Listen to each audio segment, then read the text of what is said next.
Before we get started, What'd you say? I was looking through feats and narrowing it down, and there's one that's kind of like that 8 ball that I had in the last B team. Oh yeah, I don't yeah. know. The ring of dubious information, I think it was Well, it called, was or like the 8 ball. You could give you a hint, like did the enemy go in that direction? yep. Or Who do we lose? Did we lose Mike?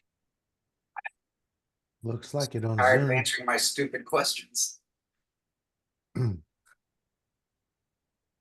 I bet he will come back. And we're missing Gordon and J J J Jennifer. Mm-hmm. I see. Okay. So did Mike leave? Let's do the 8 ball here. It is certain. All right. Well, there you go. So That there you see, it could be useful, but I don't know if I should prolong spit. Interesting. so will Gordon and Jennifer join us tonight? No. Okay, great. Oh, okay. Oh, That's pretty fun. All right. So he says, so I just got a text from Mike. He said he just lost the internet. oh, All right, so we don't need them. You guys will do fine. You've got Titus, you've got Ono, and you've got Wraith. I think honestly, you guys are the core of the party. Anyway. the core of the party. I mean, when you're talking about the rest of them, I mean, Gordon, Jennifer, Mike, ancillary at best, frankly, secondary, tertiary even. So I think we can carry on. I mean, you guys feel comfortable with that? Let's as long as we're short a few people, can I ask a couple of questions? Sure. Are we still near that town that I guess it was a bar where Oh yeah, killed a man? absolutely. So yeah, we ended last time. You guys had just escaped from the bar after committing numerous crimes, Right.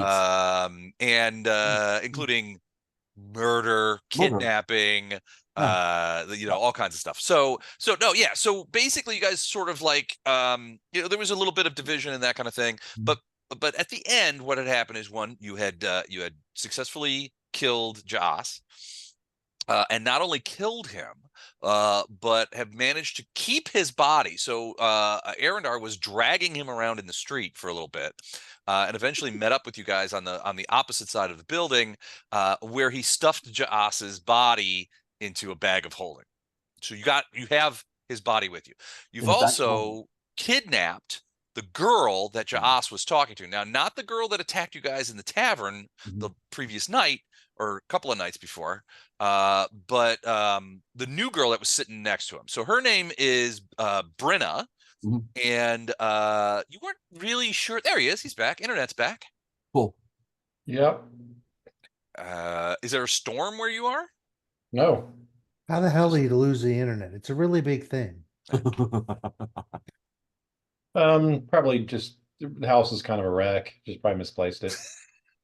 We were just talking about what happened last time. We were talking about how you took Jaas's body, ran around the building with it, and then stuffed it into a bag of holding.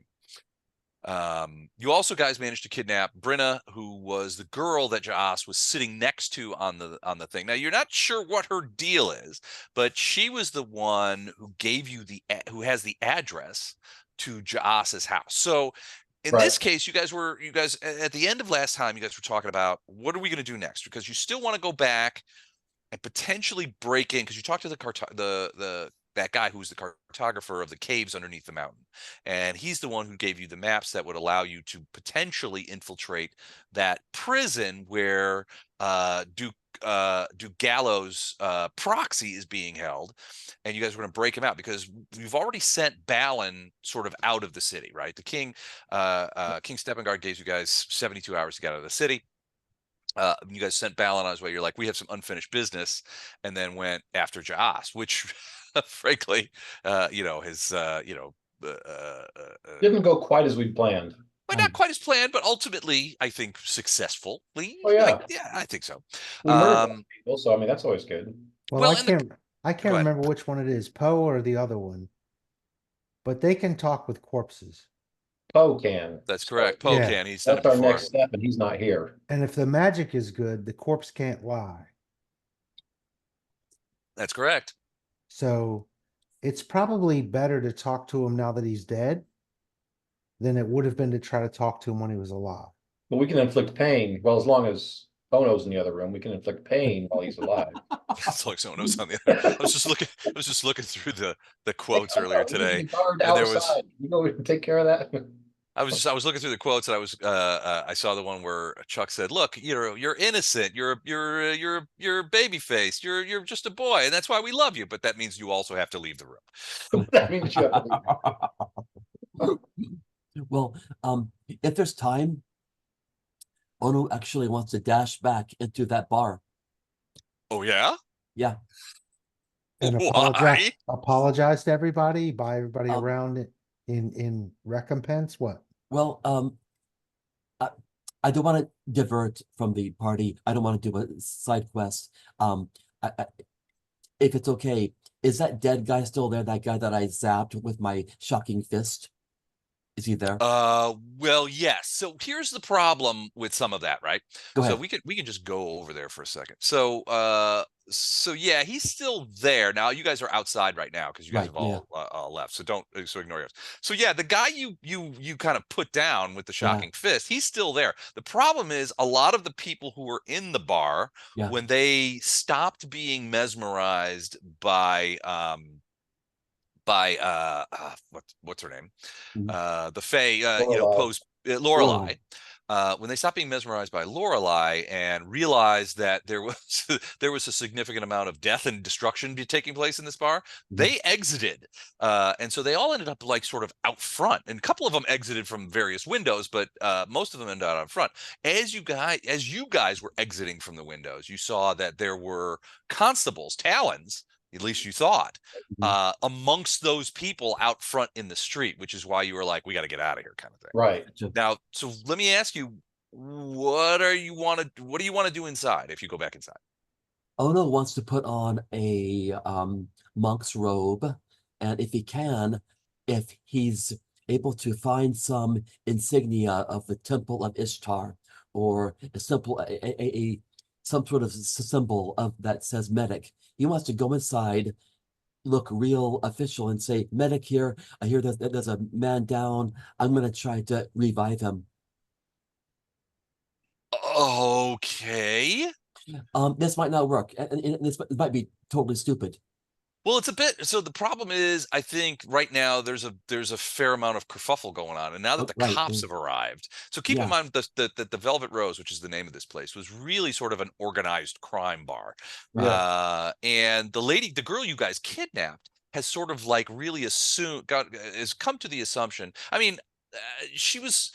Your guess is that she's more or less kind of like, a Clean. gun moll from the 1920s, right? A woman who's attracted to dangerous men. Yeah. And that's why she was there with Jas, who seemed to be sort of like, the king of this particular hill. You guys come in, thrash the place, kill him, kill a bunch of other guys. Well, she's now like, well, if I'm attracted to dangerous men, a whole bunch of new dangerous men have shown up. And she who've- likes a little baby face one Yeah, she's like, in a dress. yeah, this In a is my favorite. So yeah, I mean, the problem with going in there is the cops are already there. Everybody that's still in there, because remember, you're talking about a bar that's filled with bad guys. Now a lot of those bad guys saw one of the bigger bad guys just get aced along with all his guys, so they're not going to be thing. But if you come rolling back in there, they're going to recognize you. Yeah. Okay. All right.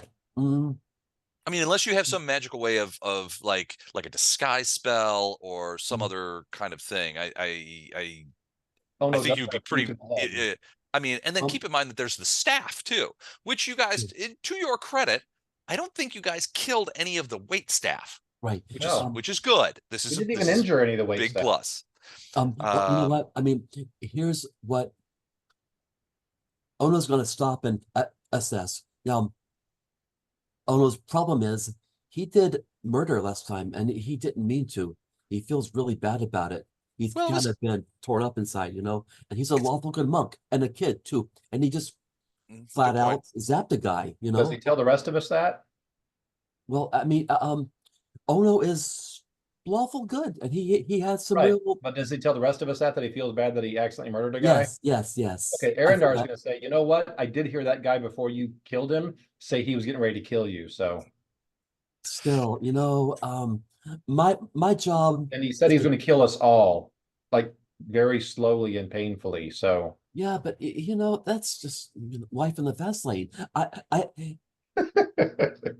I feel like Ono's job is to punch bad guys and Yep. subdue them, and then you know, I don't know. Did subdue him. You did a stupendous job of subduing him. Yeah, I mean, Ono is gonna he's pacing his hand on his forehead. I accidentally killed a man with my lightning strike, and I want to go back in there and spend a key point and try to revive him with a shock to the heart. Well, I think, and I'm speaking as a devil's advocate here. I think I think the key word in that, in what you've just said, was accidentally. So I don't think that you could consider yourself a murderer. It was the middle of a fight. He was fighting you, and you accidentally went a little too far. I think at best, at worst, it's manslaughter. And at best, I think you're talking about a justifiable homicide here. I mean, Arendar, for all of his normal lies, is actually, I think he's telling you the truth here in that, well, there's a core of truth surrounded by a huge cushion of lies, but the core of the truth is that this guy would have happily taken you down had he had the opportunity. And ended just your given the life, opportunity. yes. Yeah. Yeah, but you know what? I mean, previous intent is not sufficient causation. Ono is gonna not go in the bar, but he is gonna pledge himself to doing penance. As soon as he can, he's gonna go visit a temple of Ishtar and consult with the head priest there. And he's gonna, when he gets time, he's gonna go back to his monastery and talk to his masters. And he Ono's really upset at himself. That's all. That's all. The end. All right, justified. I think that's a legitimate position to take, certainly. In the meantime, you guys are in an alley outside of this bar, and the police are entering the bar, trying to figure out what it has. You recognize that there are talons among them. There's regular constables and talons who have come into here. You know that you're probably persona non grata in a couple of different ways. Certainly from the talons, and probably from the constables, and you know almost certainly the wait staff is describing you in detail to the local law enforcement. Well, that's it. That's the last time I leave wait staff alive. They're just doing their job. What you did is you murdered people inside the building and didn't leave a tip. That's the problem. Nobody said the wait staff aren't narcs. That's not their job. They're going above and beyond, and that's irritating. In the meantime, you guys have a couple of things. One, I mentioned before, there was Duke Gallows, proxy, who's in this prison. You've got maps to there. You think you can get in there, and you were going to try and grab him before you guys headed out to Maxon, which is the town. Well, which is the town that was listed on the letter that you supposedly got from Nina Glibglammer from that guy Hrumbard, and that there were supplies and things in the graveyard outside of that thing. On the other hand, do you want to follow that letter and go there and maybe walk into a trap? Who knows?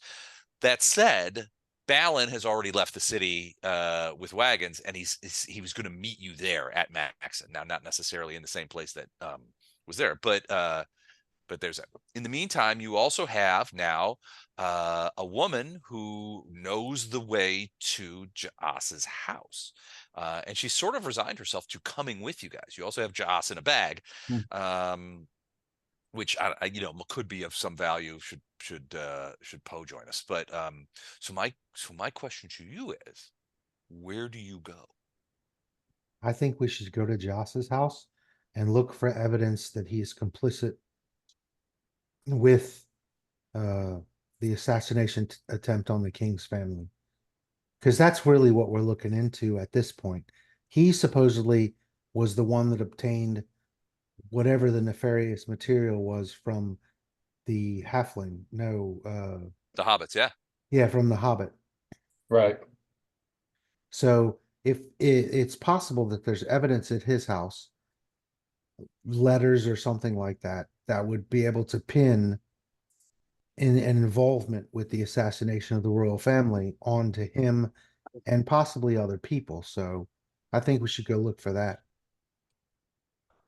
Plus, if we're hanging out at a dead guy's house with his ex-girlfriend, then that's probably the cops probably aren't going to come there right away. It's safe as kittens. Yeah, we might be safe there for a time. I don't know. What the rest of you agree? I'll go. Sure. Titus, you look ambivalent.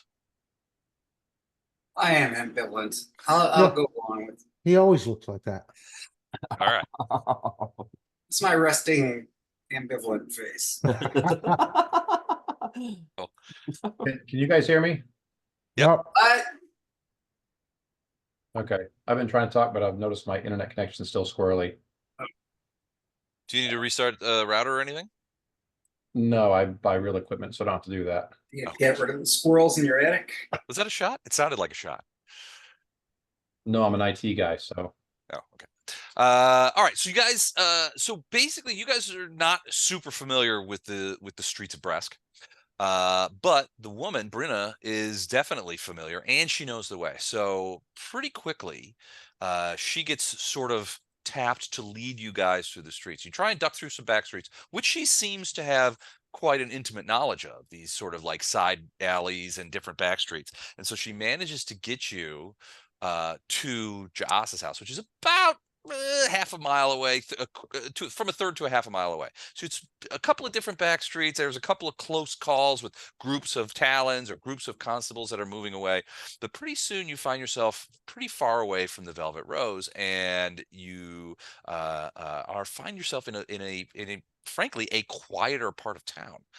There's not a lot of people. The buildings are individual houses, which seem to be, you know, single family zoned homes, so you know, made of stone and wood and things like that. It seems to be both quieter and more well to do, I guess, for lack of a better term. Okay. But certainly not the sort of region where you would expect a crime boss to live in, which is interesting. And as she's taking you there, Brenna will, you know, she's sort of coming down from this sort of nervous excitement that she's had and all the stuff that happened at the Velvet Rose. And, you know, she doesn't strike you as being a combatant of any sort. In many cases, she's quite pretty. And certainly exudes all of the charms that an organized crime figure might desire in female companionship. But she's been, she's a little stoked. So it's more like a little, it's a long running commentary. And she talks about how no Jaas. So she really lets, in the stream of drivel that she pours out of her, she basically lets out a few things that are of interest to you. One, she says that Jaas never brings people in his crew to his house. And she also admits that despite the fact that she would say Jaas and I were close, that kind of thing, she's never been inside his house. Whenever they're together or they're, seeing each other socially, it's either in public or in areas that are outside of his house. So she would say, people have spoken about it before, that he's very guarded about where he lives. He doesn't let a lot of people know it, where the location of his house is. And to her knowledge, none of his crew or herself have ever been inside, which is interesting. So she chalks it up to the idea that he was a bit.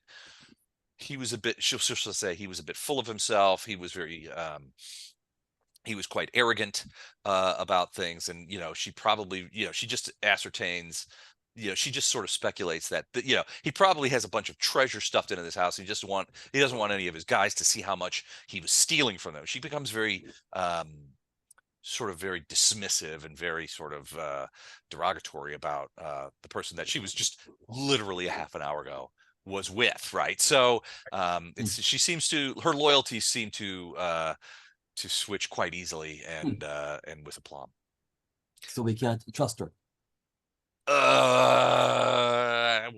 Well, that is a personal decision, whether or not you want to trust her. But she does seem to, the longer she spends with you guys, the more she seems willing to talk about, kind of and be sort of denigratory to Jas. I mean, like I said, she, the longer she's with you guys, the more she seems dismissive of Jas's prowess. His guys were, he didn't have that big a crew, that kind of stuff. So she seems to be, I don't know, give me a sense motive, anybody who's listening to her. I would say Arendar and Wraith probably are talking to her, but if the other two guys want to give me a quick sense motive on that, I'll give you I will try. a Let's reading. Let me give it a shot.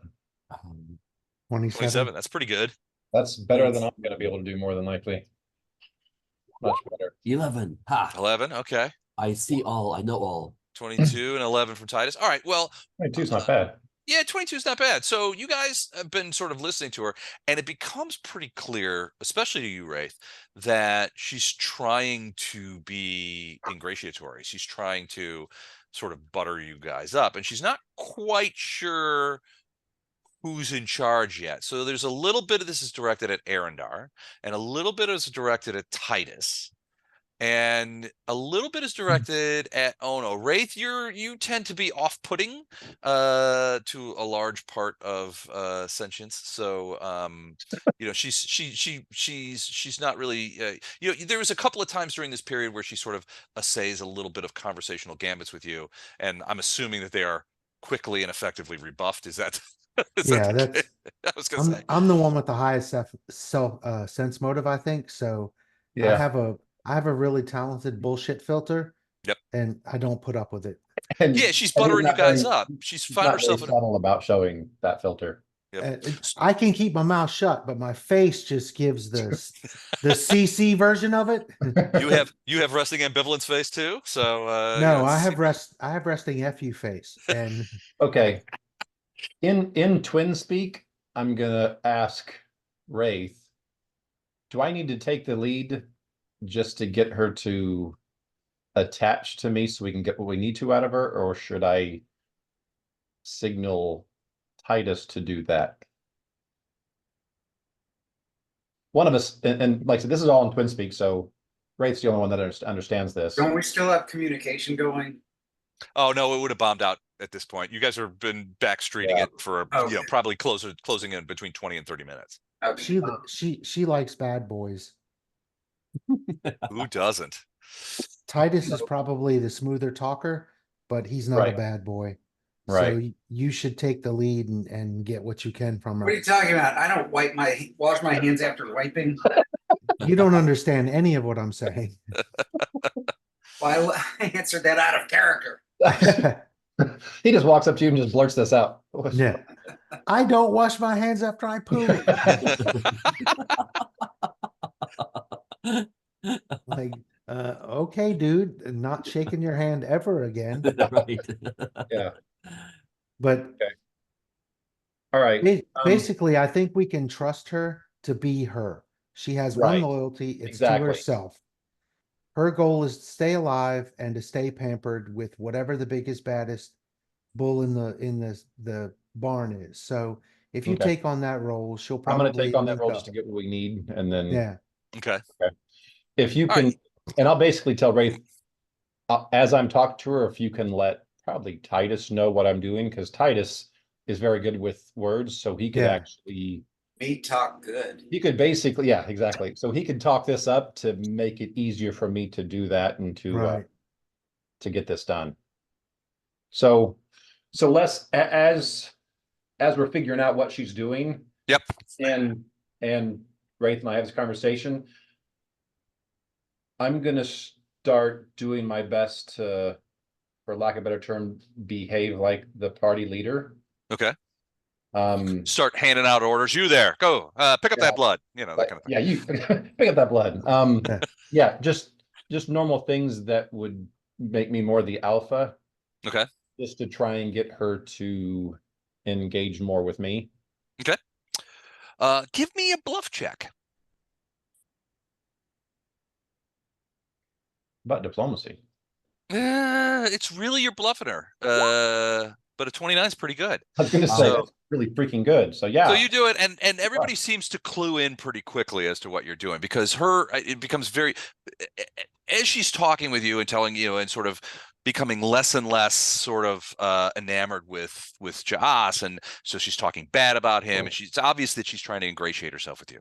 At the same time, when you start doing this after speaking with Wraith and that kind of stuff, she immediately reacts to that. And so as you guys are walking through the streets, she's walking next to you. There are times when she puts her hand on your shoulder or on your forearm. When she says something to you, like, we have to turn right up here after the next street, she'll lean in very close.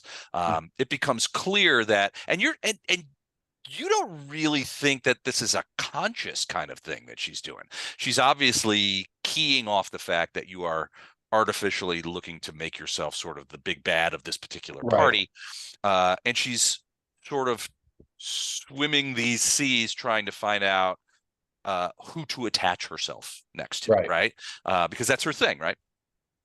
And you find her growing closer to you. She touches you more often. It's not overtly sexual, but it's like sort of like hand on forearm, leaning forward. She speaks to you more often. Occasionally when when you're talking to her, you'll see that, she continues to try and meet your eyes and, that kind of thing. Suddenly your terrible jokes are funny. Yeah. That kind of thing. All right. I purposely go with the worst jokes I've ever heard, just so she'll laugh at them, just so I know it's working. It's trash. I was like, no one would ever even acknowledge this one, but if she's laughing at them, then oh yeah. Well, I mean, it's not right. Unless you were looking for it, it would be pretty subtle. She's pretty good at this. But since you sort of know what to look for, once you're clued in, it's very obvious. And like I said, it doesn't seem to on her part to be all that conscious. It's not like she in her brain said, all right, this one is the alpha, so I'm going to spend more time, touching his arm. It seems very unconscious and very sort of but it's just maybe like her personality. It's a survival mechanism. Yeah. It could be very similar to that. If she always attaches herself to whoever's in charge, she's taken care of. She's not in danger from the underlings. Right. It's a survival thing. Yep. Who might, and for underlings, if you're the boss of an organized crime unit, your underlings are going to be some of the sketchiest MFers in town, right? Yeah. So who may have may have poor impulse control all their own. Yeah. So yeah. Hey, I resemble that remark. Well, as the slayer of control. Jaas, immediately after everybody said, "Don't kill him! Don't kill him," that may be indicative. I mean, realistically, we may never know. Impulse control is overrated. But at some point, I'll sidle up towards our monk friend as Arendar and her are walking ahead, and I'll go, "You're young, but that is what a hoe looks like. Don't fall for their crap.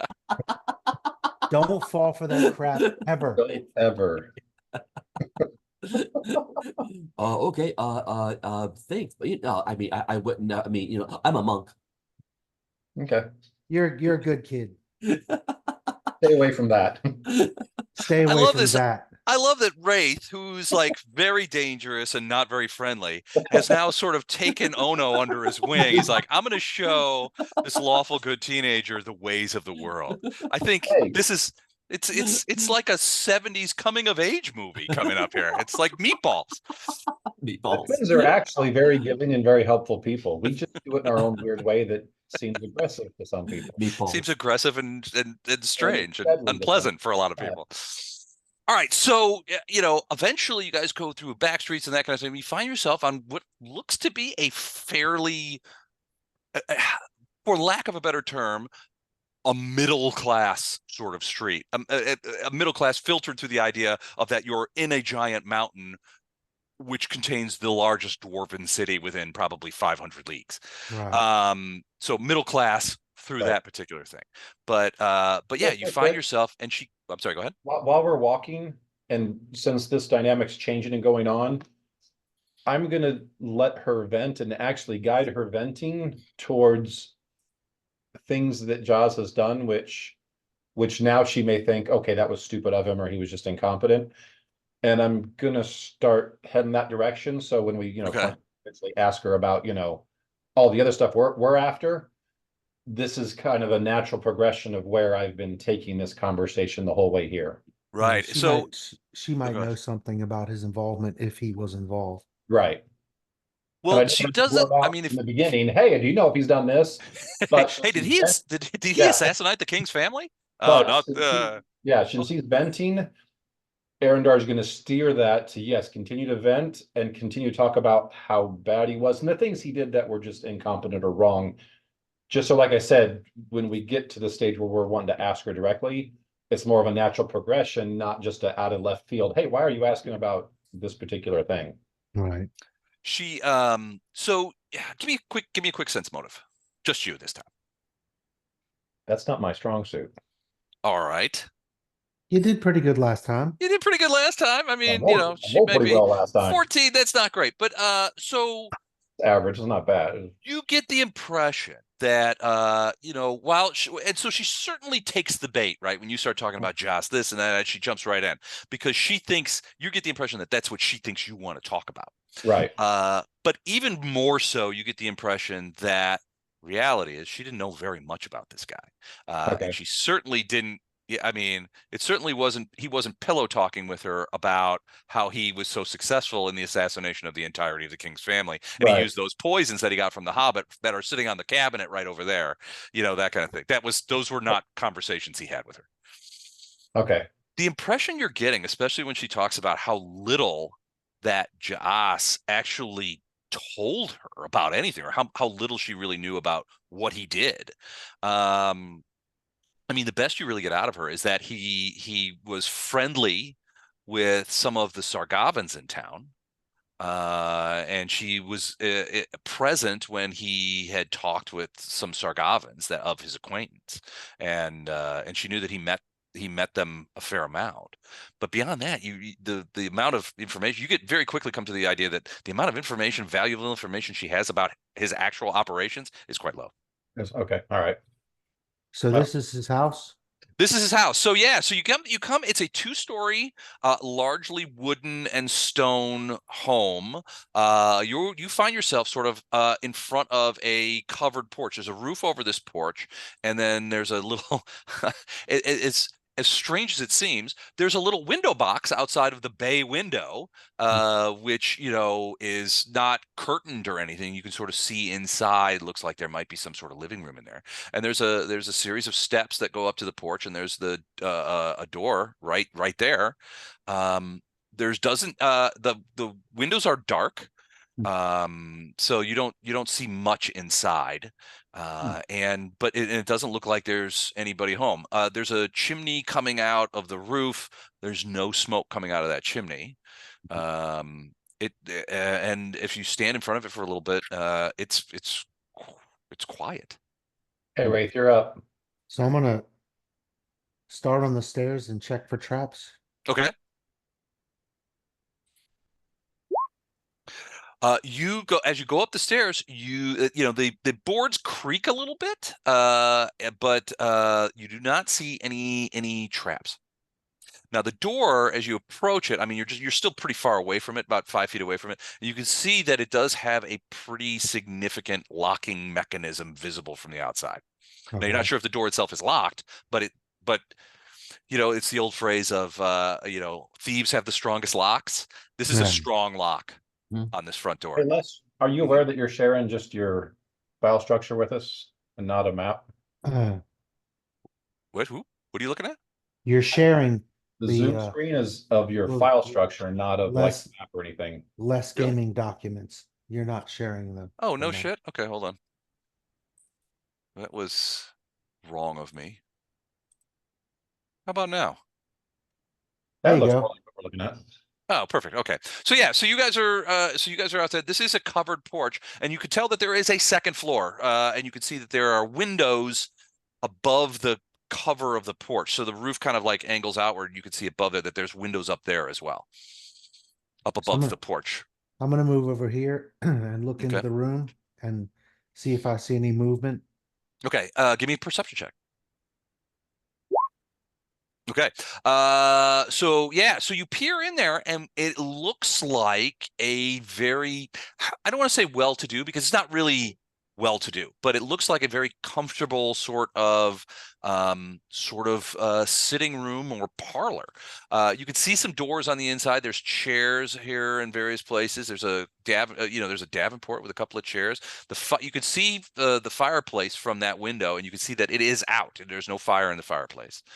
You can also see on the far side of the room what looks to be a pretty significant library, probably on the order of 80 to 100 books in a library there. I mean, you can't really tell. I mean, you can't see from here. You can't see the titles or anything like that. Yeah. But it looks pretty. I mean, it looks like a well-to-do burger's parlor. Right, but I don't see any movement. No movement and no lights. So I'll move back to the front door Okay. and check for traps. Okay. All right. You do see that the locking mechanism is locked, but you do not see any obvious traps on the lock Okay. or the door itself. Then I'll ask the woman that's now attracted to Arendar. Mhm. Do you have a key to this? No, I've never been inside. Then I'll try to pick the lock. Okay. 33. It is a significantly tough lock. And it takes you a minute to sort of get a handle on the complexity of the mechanism. But with a 33, you do eventually manage to hook the disengagement elements and unlock the lock. You do manage it. Nice. It was a DC 30 lock. Yeah. Oh. Huh. He's thinking to himself right now, man, I gotta steal this lock and put it on my eventual house. Then I will open the door Okay. and see what I see. All right, you open the door, and it opens out with a creak, and you can see what looks to be a hallway. There's a mat right in front of it, a little nightstand with a thing on it. There's what looks to be a pretty large clock sitting on a table over here. There's a large doorway right here, which you suspect goes into that parlor room that you peeked into. Yeah. There's an opening down here, and then a flight of stairs that goes upwards to the second floor. All right, so I'm gonna move in, but I'm gonna check for traps pretty much every step of the way. Okay. Because this guy was a rogue type, so I Mhm. assume somewhere in here there are traps. Okay. I want to cast message at this point. Okay. So you guys are all messaging each other with Correct. Titus at the center. All right. So as Wraith moves slowly into this hallway, this entryway, what are the Titus? You mentioned you're casting message. Are you guys doing anything else? I'm looking around to make sure no one's paying attention to what we're doing. And if I think that there might be someone paying attention to us kind of getting here and doing whatever, Mm-hmm. I'm gonna let those around me know so we can act more natural, not like we're, standing out while our friend cases the joint. Okay. So perception is probably what you need from me. All right, cool. So 32, like I said, I'm just looking around to see if anyone 32 perception check. All right. see if anyone Generally looks to be speaking, paying there's a attention. couple of people kind of wandering around, but they pay zero attention to you. Okay. They don't seem either interested or they don't seem to indicate, at least by their body language, that they believe that you are, I don't know, conducting any sort of nefarious operations. One thing you do notice, though, is the fact that the window box that it has this sort of very lovely, but a very robust looking plant in it with yellow flowers and that kind of stuff. As Wraith is working on the lock and eventually opens it and steps inside, you see a tendril from that box kind of come out and start snaking its way across the floor towards him. Ranger Will Robinson. and it sort of kind of goes like across there. It's not moving fast, but you can see like the plant, like it's like vines come out and kind of like drop down to the floor because the window box is probably, I don't know, 2 feet to 3 feet above the floor, the decking. So the things just kind of come out and sort of like begin sort of like across the floor towards the door. Who can see this? Yeah. Arendar just saw it. I'm gonna let them know, whisper, and then I'm gonna, as quiet as I can, but still make sure Wraith hears me, say, look out behind you. Okay. So I'm not gonna yell at the top of my lungs, but I'm just gonna do it barely loud enough that I think he can hear me. Okay.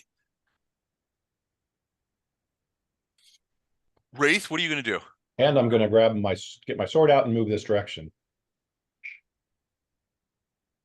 I'm gonna check for traps and take another 5-foot step in. All right. All right, what was your trap check? 17? You didn't see any obvious traps, although, this whole place gives you a bit of like you mentioned, this was a rogue's place. And Right. so it So that this was whole the, sense of innocence gives you a weird vibe. that was the 5-foot step in the door. Okay. Basically checking if the mat was trapped. Okay, the mat was not trapped. So checking for traps at this point would be the clock and whatever this thing is beside here, and I'll take another 5-foot step in. Okay. So do you want another trap check? Please. So 30. there does seem to be some sort of mechanism associated with the clock, but it does seem to be magic. You're guessing it's some sort of magical trap. You're not sure what it is. It looks like maybe passing the clock triggers something. I can disable magic locks. Yep. So I'll try to disable this one. Okay. 32. 33 plus 1 for 33, magical that's traps. true. All right, so you reach out to the clock and you see, so there's a couple of things that you do disable it, but you also get an idea of what kind of trap it was. Passing this clock would trigger a magical trap of some sort that was on a timer. Because the clock, as you look at the clock and as you were working on it, the clock is not showing what time it is. Right. It's showing, so it's not a clock. It's a stopwatch. Right. And the stopwatch is set on 20 seconds. Okay. And so part of disabling it is you've managed to sort of make it so that it can't trigger and begin counting down those 20 seconds. Right. Because whatever triggered it would start that countdown. You're not sure what the end result would have been, but it was a 20-second countdown magical trap. Right. And then I'll move 5 foot into the room. Okay. And turn around and look behind me. All right. Well, you see Ono at the door.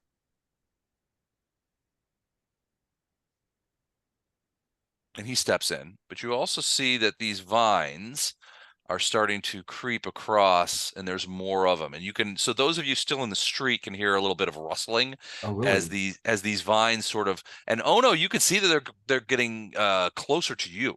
The vines are moving?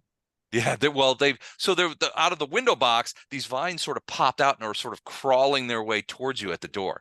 Me? Well, they're crawling towards the door. I mean, they're vines, so they may not have picked you out of a lineup, There he is, they say, There's that monk. There's that monk that killed that guy back at the bar. Let's get him. Come on, vines. Let's go. Great.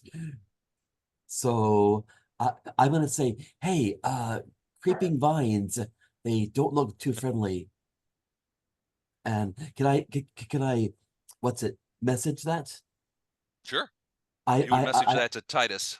Yes, Titus, creeping vines in the doorway to my right, at the base of of some stairs, I think.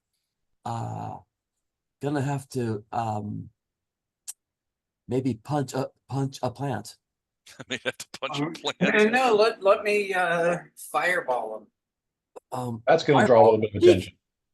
Oh, you're worried about what about an acid splash? Eek! Um, Let me stand back first. On Ono? Probably worth it.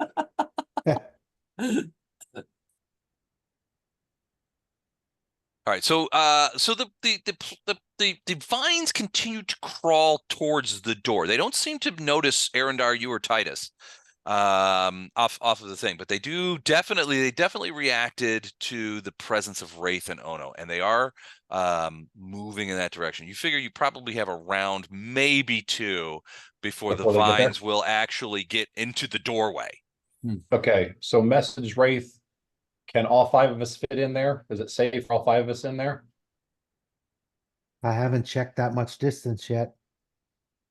We gotta come in now or we gotta fight. Pile in. Pile in. Okay.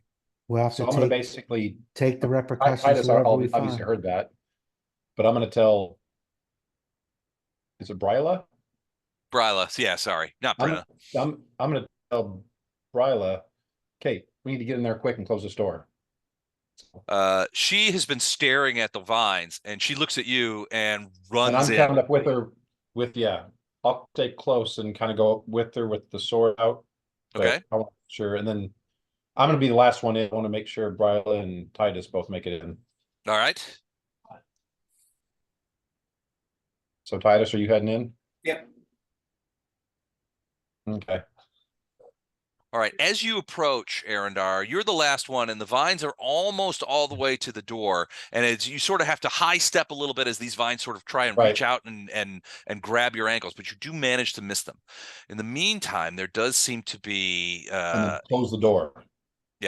I assume that was the case, but yeah, you can hear as you close the door closes without any problems, but you can also hear this sort of like slithering sound on the outside of the door, and you can see in the window of the door, or no, there's no window in the door, but you can hear sort of like this, and you can tell that it's definitely the vines are sort of like bonking into the door, trying to chase after you, but the door seems easily stout enough to thing. As you see the other side of the door, you also see that there is not only a couple of peepholes, one straight out, one sort of looking down, sort of at an angle down the street.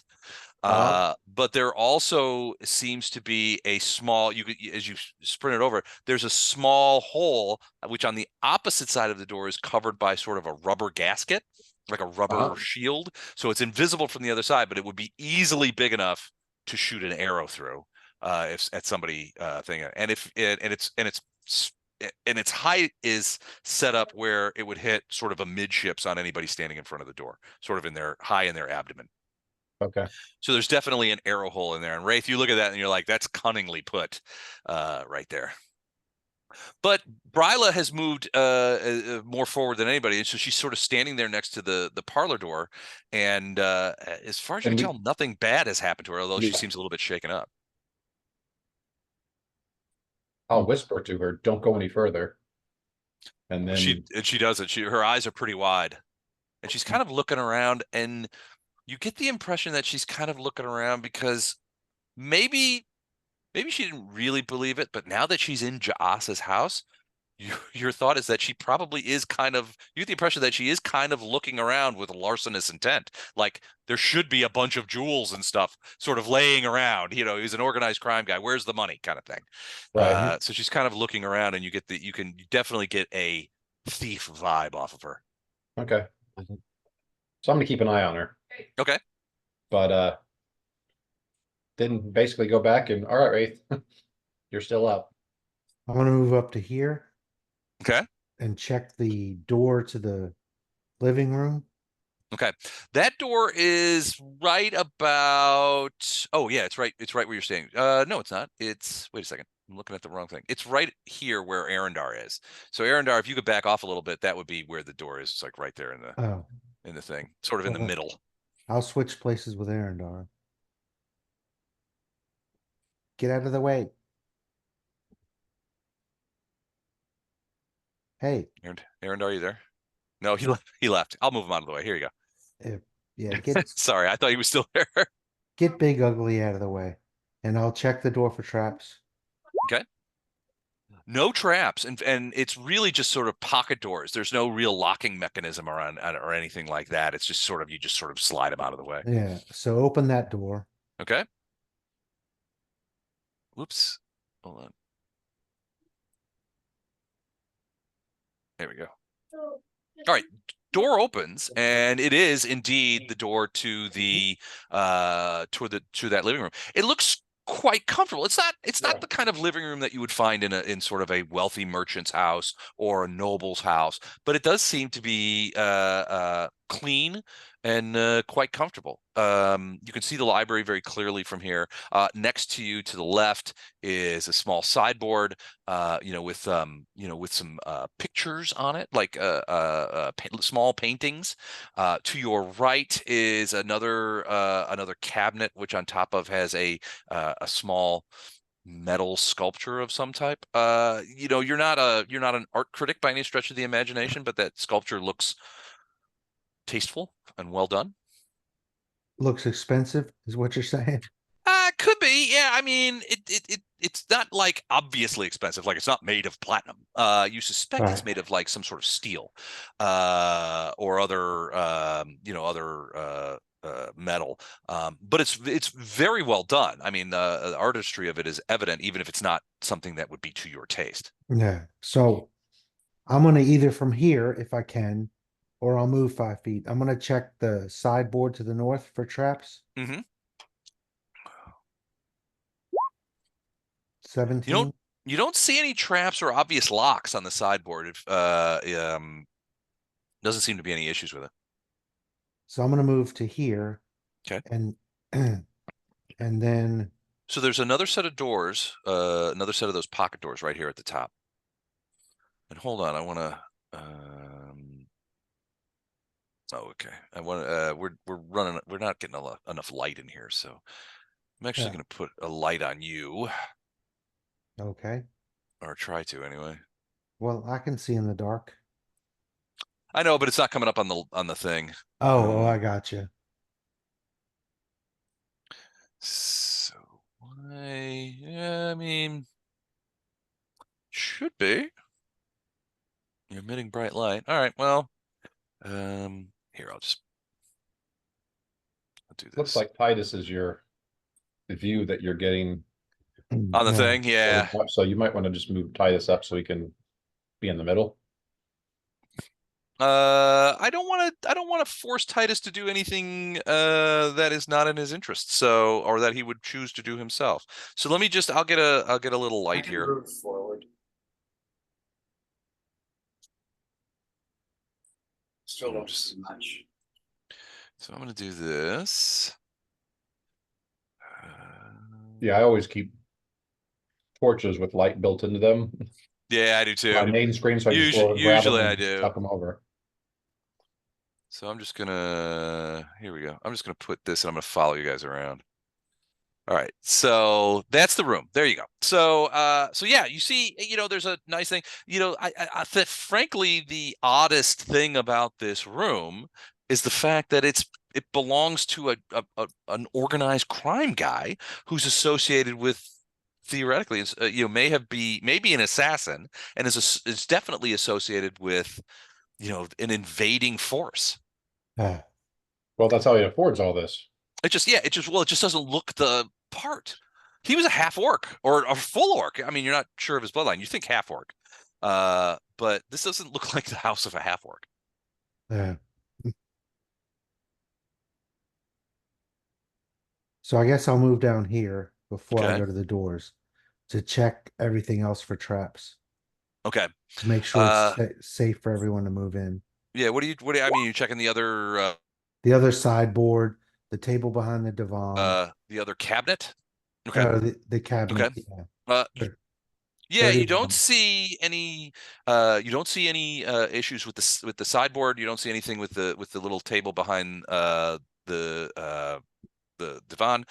You do see in these windows that those vines are sort of against the window. So the windows are glassed, but you can see the vines are sort of like, they're not trying to bust the windows out. You can see them sort of like moving back and forth against the windows, like they can tell that there's people inside. But they aren't doing anything other than that. Yeah. You're pretty sure it can't get in. There's just like a little side table here and a couple of chairs, that kind of thing. Well, I mean, I don't know how long it takes. I'll kind of look over everything except the library, Okay. just to make sure that it's okay for everybody to move in here. Give me one more perception check. I also want to cast detect magic. Okay. 19. 19. Yeah, you don't see anything that looks like a trap. It just looks like a comfortable sort of room.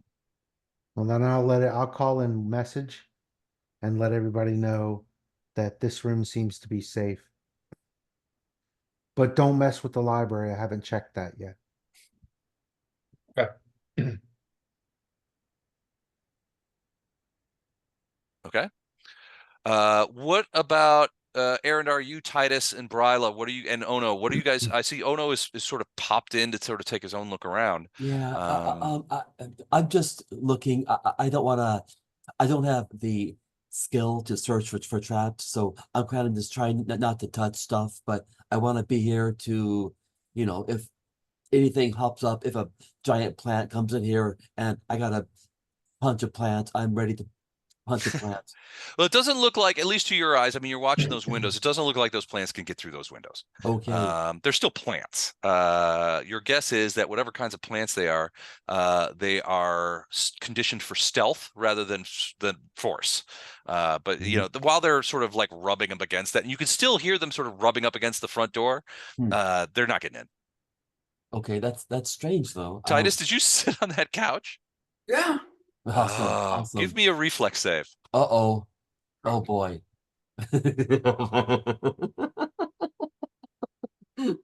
Shit. It's a mimic. 23 reflex save. Okay, you throw yourself to the side because when you sit on the couch, you immediately feel like there's a mechanism It's a underneath whoopee cushion. there's a mechanism underneath the couch that gets engaged and boom, and it moves fast. So as you throw yourself to the side, you are scratched. You don't take any real damage, but you are scratched by a large 8-inch metal spike that comes out from the center of the thing right where you were sitting and goes Wow. shunk, and just is sitting there sort of quivering as it's spiked out of the couch. Who knew he was so kinky? Good reflex save. You almost got an iron colonoscopy. Yeah. Wow. Well, I still cast detect magic. Okay, detect magic. No, hold on, 1 second. Nothing in this room radiates magic. Except for your party Oh member. no! Give me a reflex save. Oh shit. Oh boy, really? Yeah, just I thought Wraith said this room was okay. all right. He didn't get to that. He didn't get that far. I Oh. didn't Check tell the you to cabinets sit and on the the tables. couch.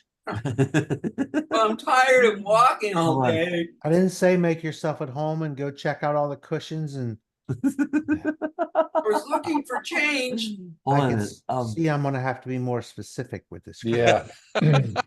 Reflex save? Please. Hold on. I'm not sure what to roll actually. Is it dexterity? It's a reflex in save. this. Yeah, it's yeah. You have 3 saves. It's will, fortitude, and reflex. That's Ah, the one I need. reflex. Gotcha. Here we go. And do it. Oh, oh no. What'd you roll? Oh my A gosh. 12. 12. Wow. 12. Natural 1. Is that a Natural- natural 1 I see there? It's a natural one. A natural. All right. So you guys are sort of paying attention. There's a moment where Titus is like, cha-ching, and a big spike comes out of the thing. You guys are all looking at that, and Ono kind of looks around, and then he disappears as the carpet folds on it. Ono, you fall into a pit. Okay. So you take 2 points of fall damage Uh-huh. and another 2 points because the bottom of the pit has a pool of acid in it. Now hang on a minute. I got some stuff about that. Okay. I think We're gonna I have to can deal with him while he's tripping. get out of this. So it's I a 10-foot pit. It goes 10 feet into the ground. It's cylindrical, smooth walled, Mhm. and has about a foot and a half of what seems to be acid in the bottom of it. I see. No, that's not it. I'm sorry. I'm sorry. No, it's Um, all right. I would my I thought I had a thing that lets me jump away from stuff like that. Or is that Storm the Barb? I might be mixing up Okay. my characters. Never mind. I don't think I have anything here. Evasion. What does that do? No, That's area of effect you're stuff. right. Okay, Yeah. dodge. Nope. Okay, all right. X Never mind. bonus. Okay, So you fall in the so pit, and now you are shin deep in acid, which you can feel ow! beginning to eat away at your. Do you wear shoes or are you barefoot? I don't wear shoes. No. Well, there you go. Well, it's starting to eat away at the skin of your feet. Oh, damn. That's terrible. Ow. Okay, so how much damage have I taken? 2 points of falling damage, 2 points of acid damage. Oh, dang it, man. And that acid damage will get worse the longer Yeah. you're in here. All right. Okay. 50. So Wraith, yeah, as you're sort of watching Titus dodge a butt spike, you see Ono just sort of go eek, and just sort of drop down into a pit. Wow. Can I wait Okay. in free form? Can I cast a spell? Sure. What do you want to do? I'll cast fly on him. On Ono? Yeah. Do you have to? So here's a question for you: do you have to see him to cast a spell on him? I'm not sure. Let me check. Okay. I mean, I can So- hear him. So from the other room, Oh, you got to touch him. It's a touch. It's you okay. got to touch him. and plus he's probably pretty acrobatic. He probably just jumped right out of that thing. It's only 10 feet. Yeah, it's only 10 foot. I mean, you could probably jump out of it, but Okay. In a hushed, angry whisper from the other room, you hear Arendar say, "Quit playing around in there." I've got to keep up my facade of, That's right. All right. Well, we're doing a pretty good job at this point of keeping up the facade of the Keystone Cops. So she believes we're idiots and you're in charge. That's good. pretty much, yeah. That's you guys are, yeah. Appreciate you guys making me look like I'm the competent one. Yeah. the Well- competent one. That's yeah.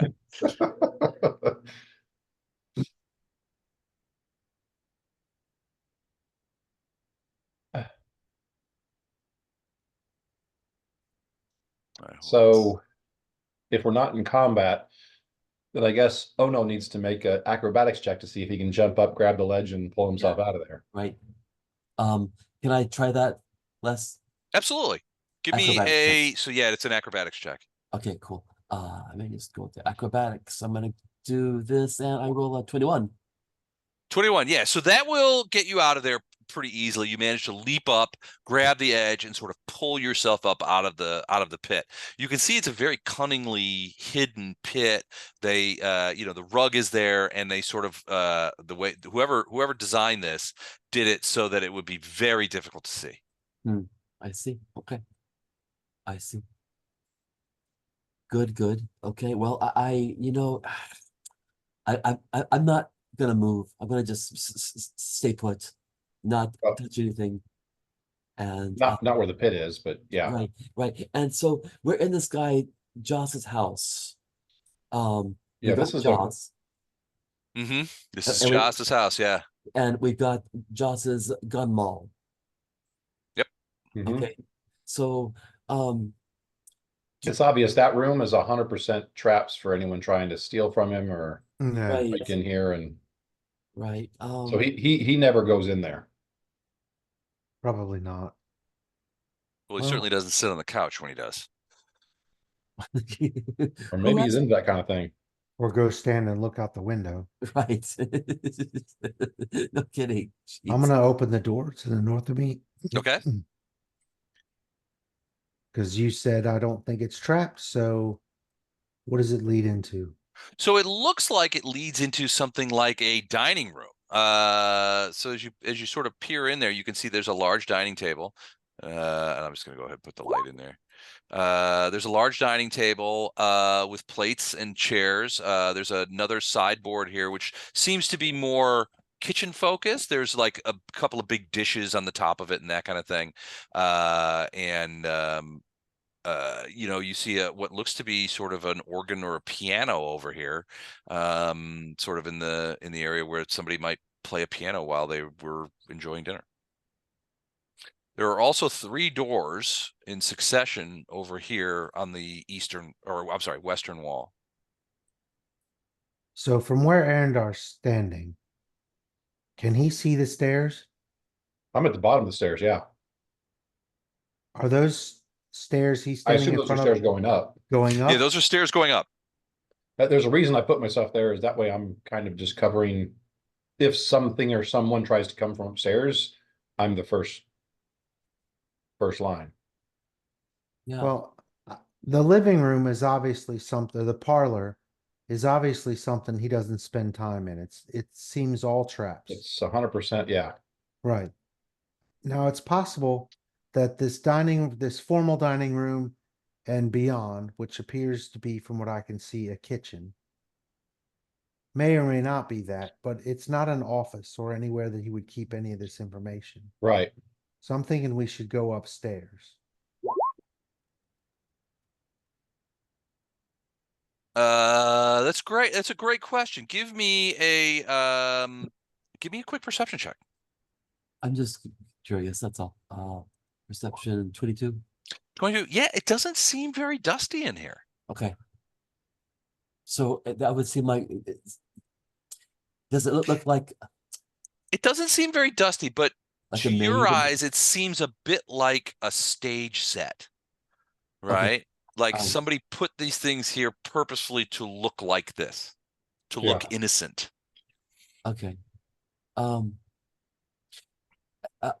I will relay this suspicion to my colleagues. I'm going to think, why would they do a stage set here? What are they hiding? Is this Traps. traps? But why the traps? What's being guarded? It's a No, thief's this house. is a well, in IT we're talking about honeypot, but basically it's something that looks like where you'd find valuables. And it's Honeypot. to get Yeah, you, yeah. it's to get you in there and to get you had by all these traps. Skewered in the Gotcha. ass and dropped in a pit of acid. I got you. I got So this you. looks like the nice room. So if someone's trying to break in here and trying to case a joint or trying to grab something and leave, I got you. this is a great room to come in here and grab something valuable and leave. Sure. Okay. I wonder who. This is a decoy room of some sort. Okay, that makes sense. Sure, makes sense. So Cool. probably we're looking for a secret door to get to the real part of his house where, Or maybe it's upstairs. could be upstairs. Do you But- want me to check the dining room and the I would doors? say, yeah, stay on this floor and just let's get this floor looked at.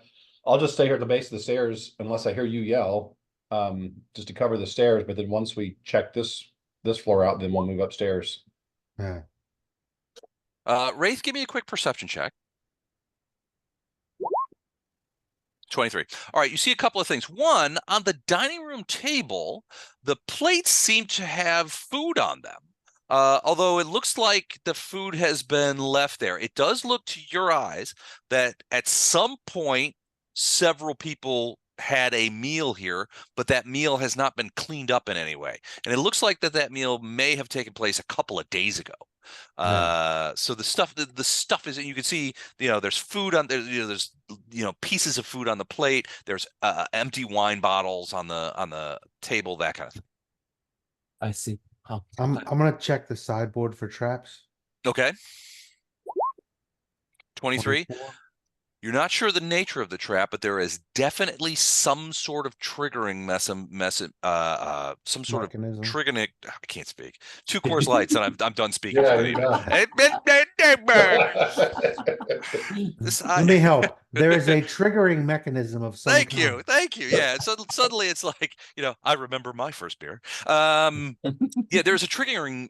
Jesus Christ, it's still happening. That's what he said. There is a triggering mechanism on the inside of the cabinet door. You're not sure. You can't see from this vantage what it triggers, but there's definitely something. Definitely, you open those doors, something happens. So can I attempt to disable it from my current position? Mm-hmm. Absolutely, you can. Oh, 26. That 27. That will absolutely disable it. It basically it wasn't too thick. It's more of a there was a wire attached to the inside of the thing, and you managed to slip a dagger point in there and kink that wire enough where you can slip it off of the little hook on the inside and you can open the door. So what's in there? So inside there is well, there's a bunch of dishes that are stacked, but set in the middle of the dishes, and the dishes have sort of dust on them and that kind of thing, but they do match the dishes that are on the table, you know, from a pattern standpoint. But in the middle of them, sort of sitting there, is what looks to be a large glass sphere, corked with, and the wire that was connected to the thing is set up where it would pull that cork off.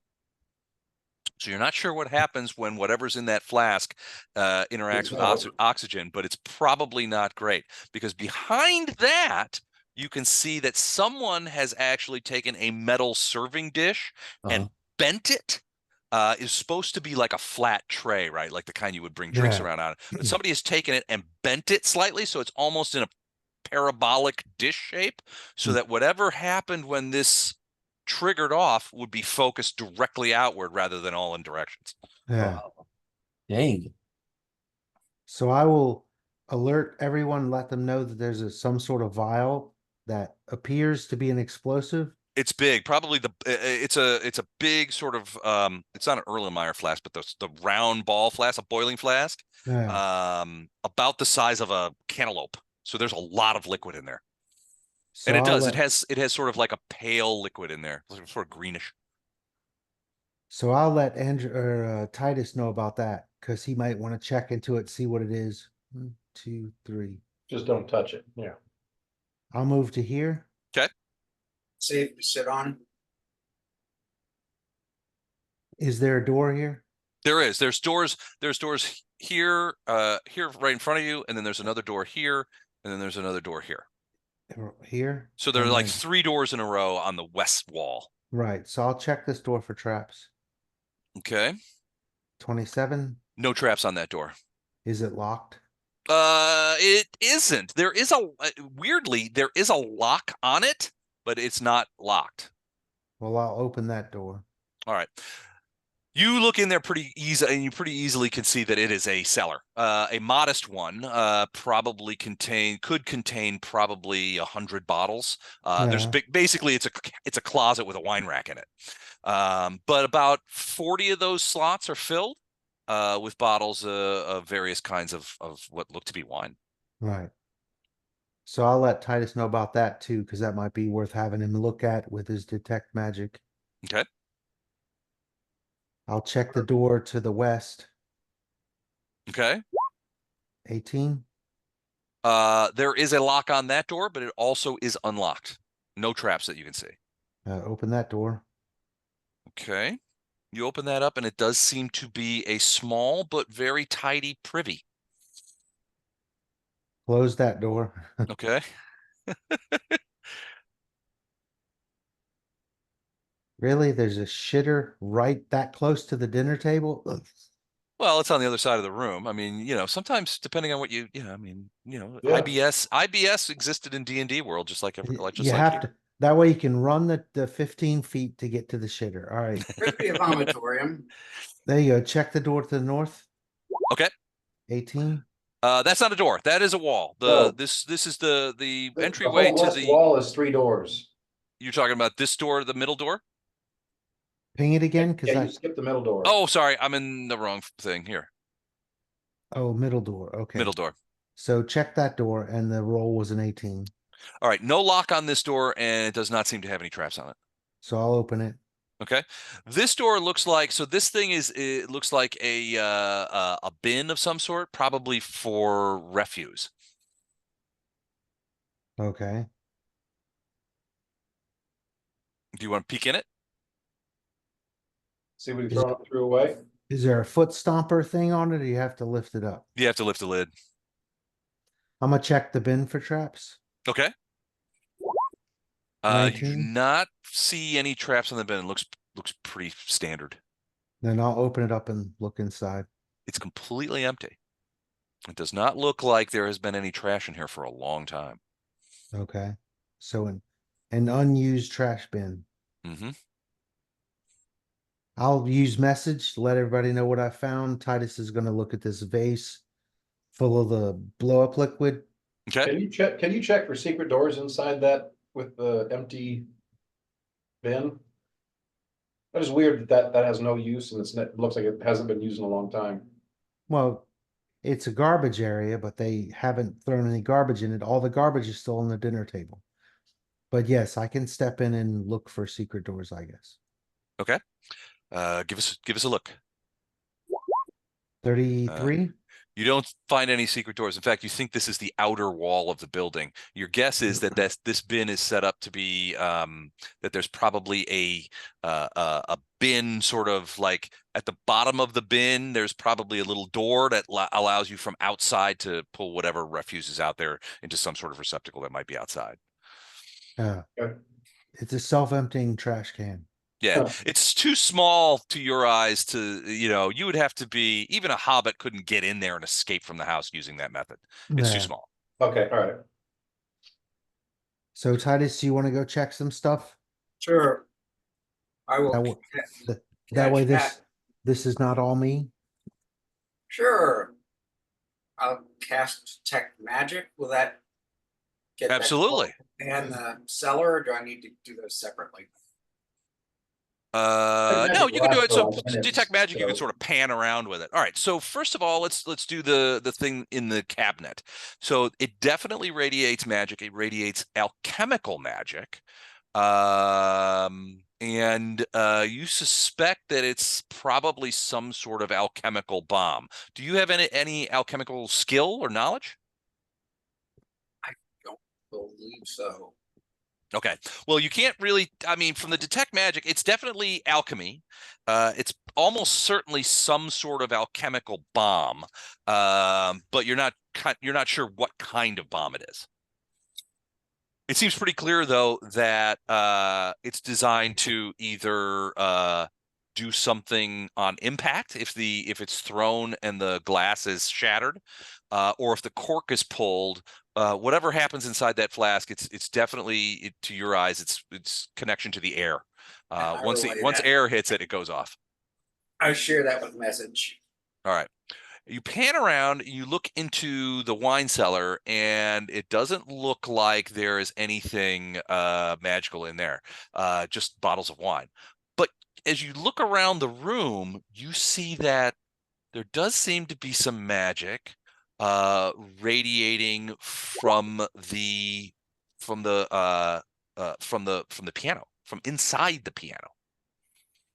Inside the piano. Is it a player piano? Doesn't look like it. Looks like a regular piano. It's not a player piano. Before you check that out, you need to have Wraith check it for traps. Yeah. So noted, so done. All right.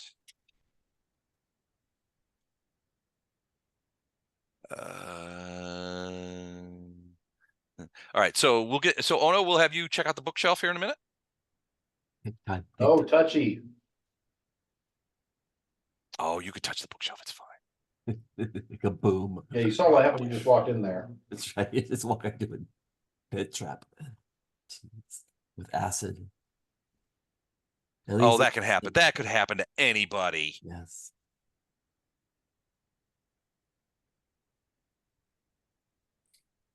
All right. All right. So, Wraith, were you checking the thing for the piano for traps?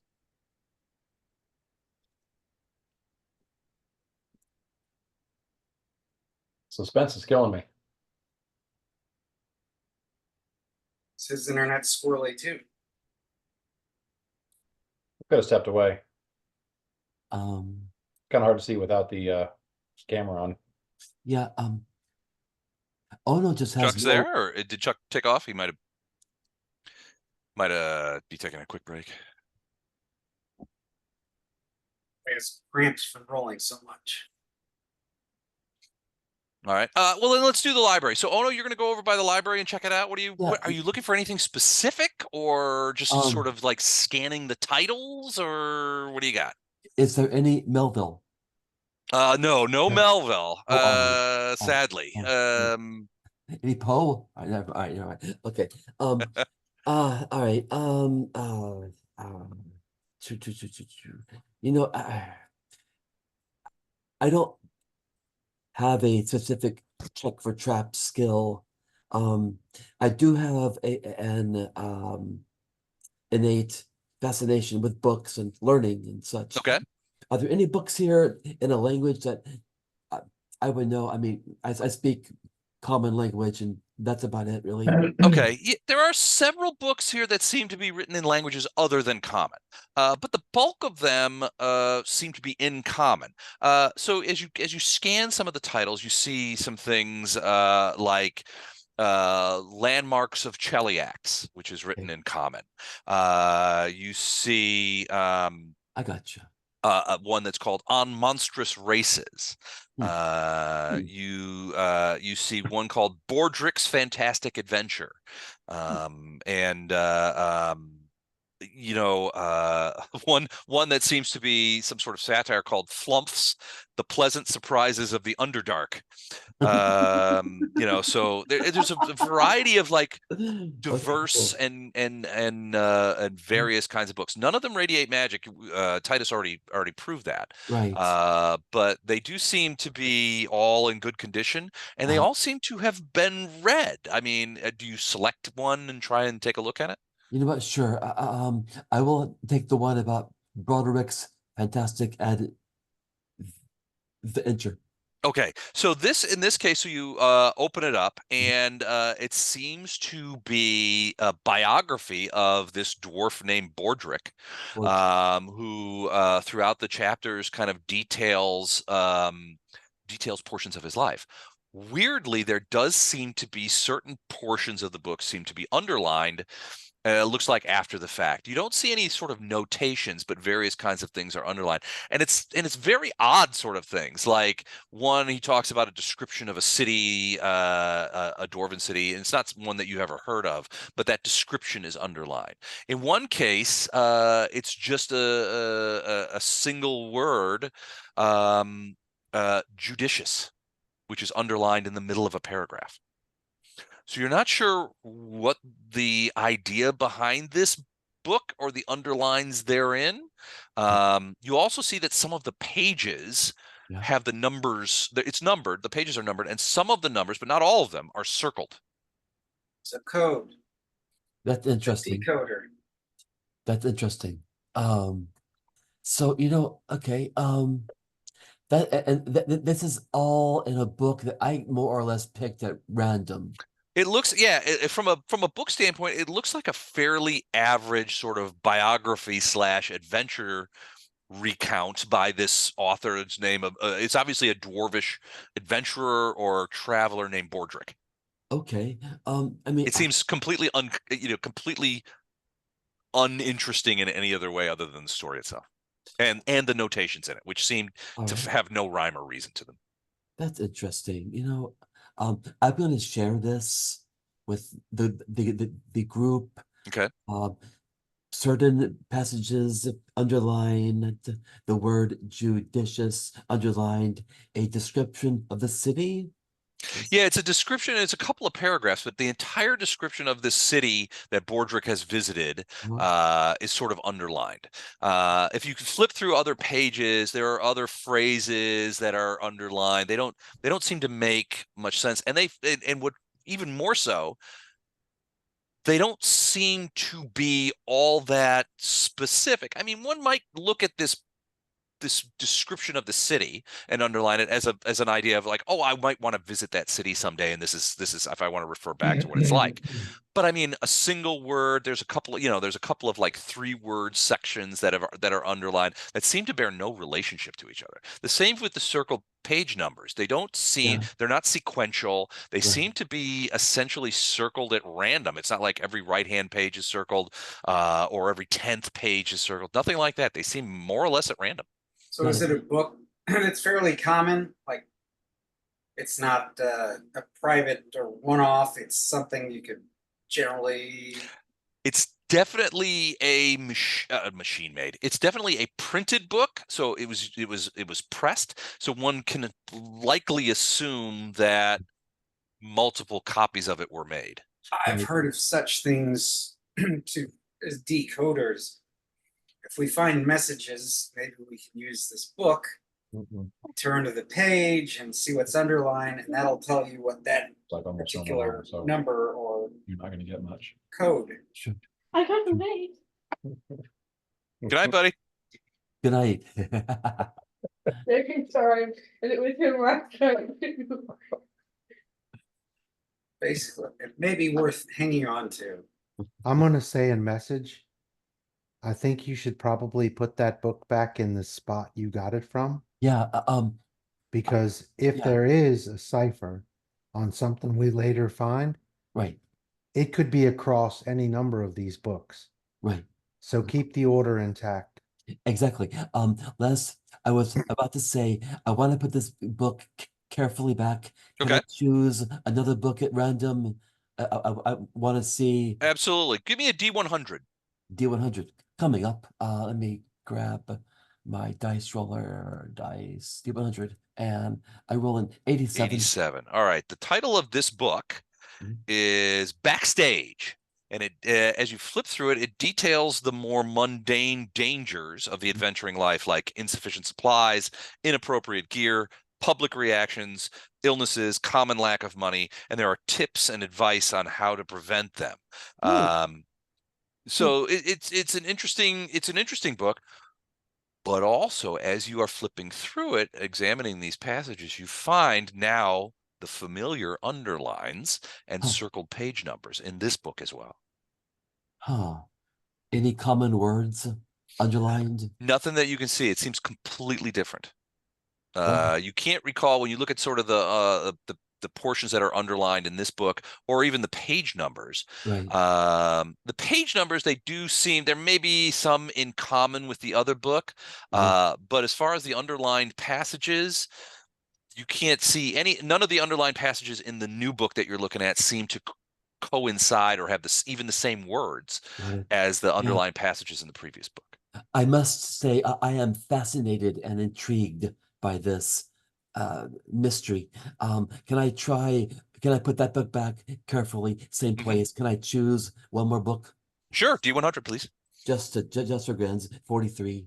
All I right. feel like I'm reading the Hardy Boys or something. This book is Forbidden Love, half orcs and half ghosts. This one is called Harold Haversham's Holistic Handbook of Healing. Whoa. At first, it appears to be a beginner's guide to crafting potions. However, as the book progresses, it seems like the author becomes more and more adamant that all ailments are purely mental. There does seem to be a detailed account in which the author was treating a man for a broken arm and healed it through weekly mental therapy sessions. This is great. So, However, Yeah. again, passages have been highlighted and Yeah. underlined, and page numbers have been circled. And it looks like with the same instrument, with the same quill. got it. What's fascinating to me also is that Les, you must have at hand descriptions for 100 books. I there. might. That would That's really be so. funny. That would be the mark of the world's okayest DM to have that Right. handy for exactly these kind of things. That's really cool. Okay. That's great. Respect. All right. Is he looking through the books? So Arendar and Bryla, you guys are still both in the entryway. Arendar, you're at the bottom of the stairs. You have not detected any movement or any noise from upstairs. But as your friends sort of, I don't know, careen their way through the rest of the house, is there anything that you're doing? Bryla continues to look to you. She seems you've told her to stay still, and she has done that, although she can clearly see Wraith in the other room, and that kind of thing. So I'll just chat with her and then just say, yeah, I'm letting these guys. It's obvious Jahas has some decoy rooms here that have traps in them, so I'm having my guys go through to find them, disarm them. He's So lying. you be safe. He's making out with that chick in the hallway. Yeah. But then talking about, yeah, we're gonna have to canvass this place because we're taking over and adding what he was doing to our own to increase our, So sort Our of fo- our reaffirming footprint. in between Frenchings that Right. that you guys are taking over. Now we're in charge. Yeah. Gotcha. Okay. And I basically say, we're here to search the house because we're gonna take over whatever he was doing and just add it to ours, so it just makes our empire just that much bigger. Gotcha. Okay. Well, she seems reasonably pleased, nods, and like, oh yes, I think that's a great idea, kind of thing. All right. So Wraith, did you? So Titus, you had discovered some magic inside the piano case. You were waiting on Wraith to come over and maybe check it for traps inside the cabinet of the piano. Mhm. Oh, Yes. Wraith, are you back? Did you get the vial out of the cabinet that was going to blow up in my face? We're leaving that there for right now. Okay, we decided to go a different direction. So I'll come up and check for traps on the piano cabinet. You do not find any traps on the piano cabinet. Just a 17. small latch. So I'll unlatch it. Okay. Inside the piano case, laying on top of the wires. So it looks very typical of most pianos, except for in this case there is a scabbard, a long scabbard, laying on top of the strings, in clear view and in easy reach of anybody who is near the piano. The scabbard is quite well crafted, of calfskin, and it looks of as well as a calfskin attachment, and it looks to be the scabbard of a rapier. Is this what's generating magic? Does Titus? seem to be the case, yes. Oh, I'm sorry. Yes. Titus. No, that's okay. You answered for Titus, but that's all right. Well, do you want to remove this? You want to search for traps in there first. He's already looked for traps on the well, I guess on the Piano, outside. but not. Okay, I'll look for traps again. Sure. 17. 17. Yeah, you don't see any traps. It just seems to be laying there on top of the string, the strings that connect the keys to the hammers inside the thing. It just Wraith, your guess is that this is sort of like a similar idea of, this is a very convenient weapon in case somebody is surprised in this room. Mm-hmm. It definitely radiates magic, Titus. I don't see any traps, but magic is your purview. So if you would like to take it, deal with it, identify it, do whatever you want with it. I've already said it's magic. I don't know much about weapons. Do you have spellcraft skill? If so, you can identify it. This isn't a weapon, it's just a scabbard. No, there's a sword in it. There's Ah. rapier in it. I apologize. Oh, okay. So it's got a pig sticker in it. I see. I don't use Actually, a those. rapier for you, right up your alley. For who? Since you're a dex, because you're a dex character. I don't get that close to the things I kill. That's your job. That's your job. I stand 30 feet back and fill them full of holes. That's my job.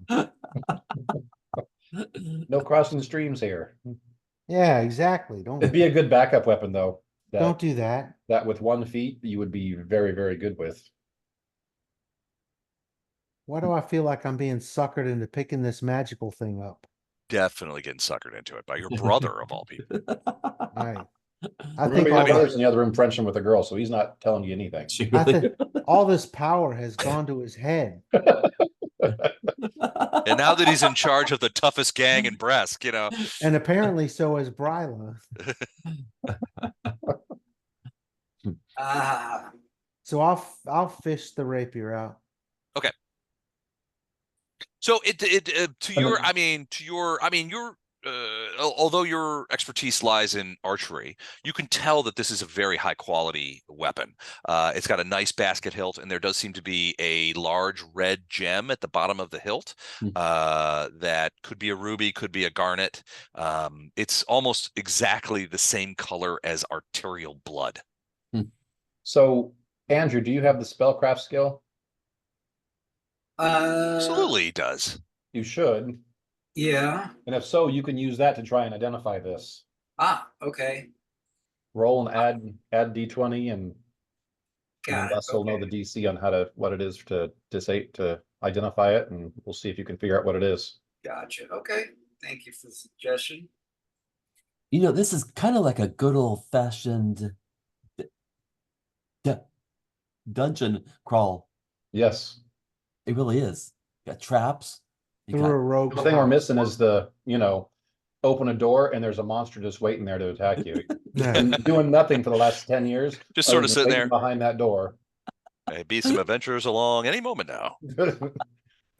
So, and so Titus, so you rolled 25 spellcraft. Really good.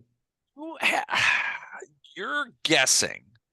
You're not 100% sure what this weapon is, but it obviously is 25? was important to somebody. I can tell you that it is a +2 rapier, and it has the additional ability of, on a hit, it will do an additional 1d6 necrotic damage. wow.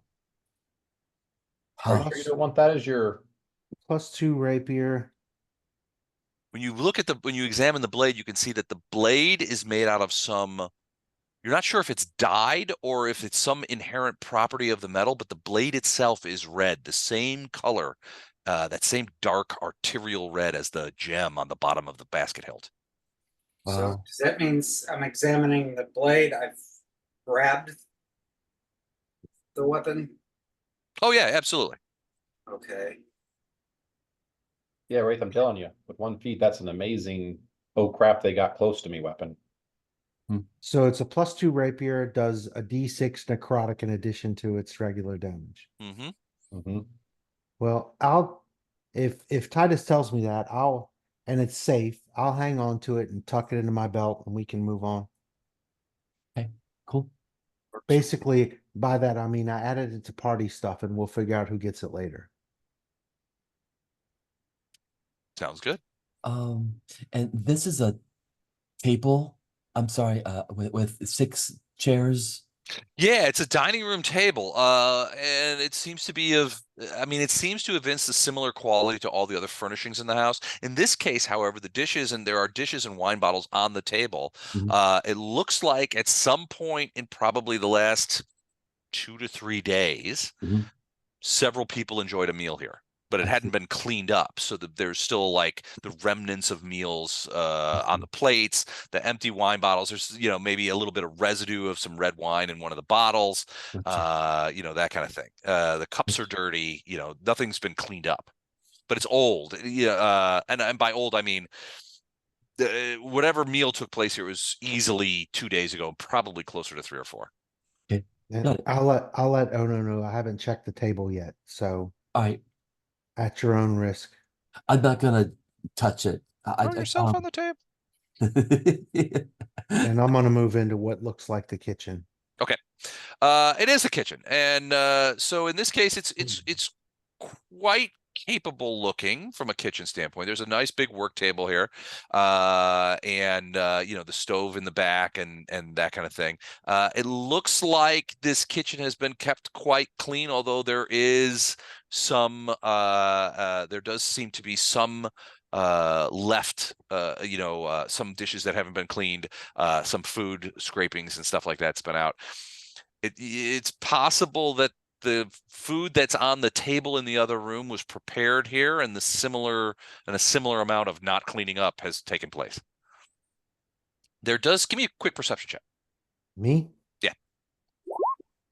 29. 29. There does seem to be a musty smell, an earthy smell in this room. This is where we're gonna find the secret passage downstairs. There's also there's 2 windows over here that look outside, and there's a door over here. Interesting. Okay. Does that look like the back door? Could be, yeah. I mean, you're near the back of the house. Obviously, I mean, you can see through these windows that you know that you're near, you know, that there's a little alleyway out there, but you know, yeah, you feel like you're near the back of the house. Okay. Okay. We're still on the first floor. Yeah. Okay. And I'm sorry.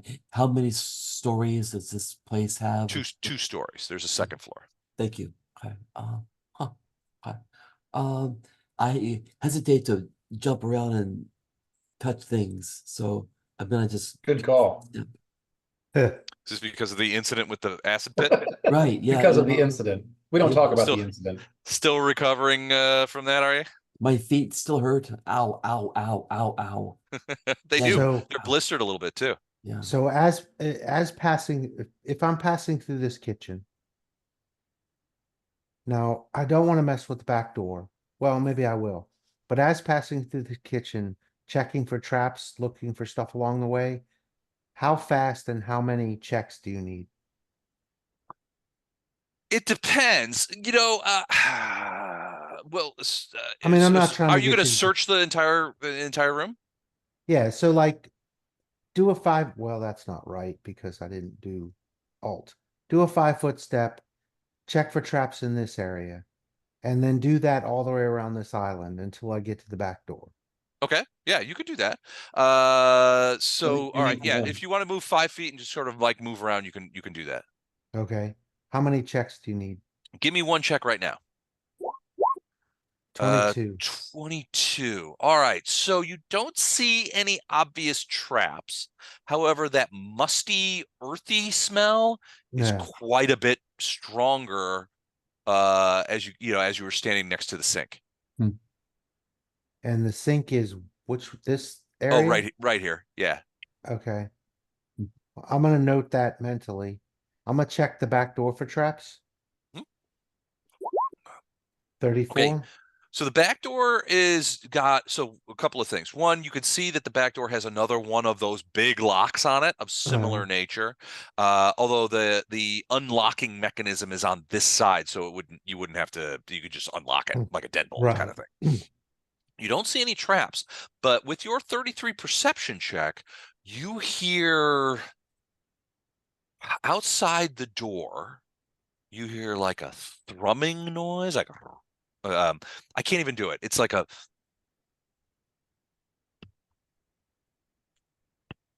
and it's intermittent, but it's not loud, but it gives you the impression of something quite large.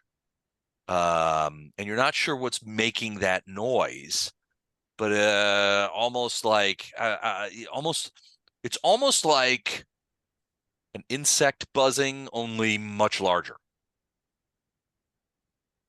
Huh. and much deeper. Yeah. Does this one have the bow area in it too? The bow area?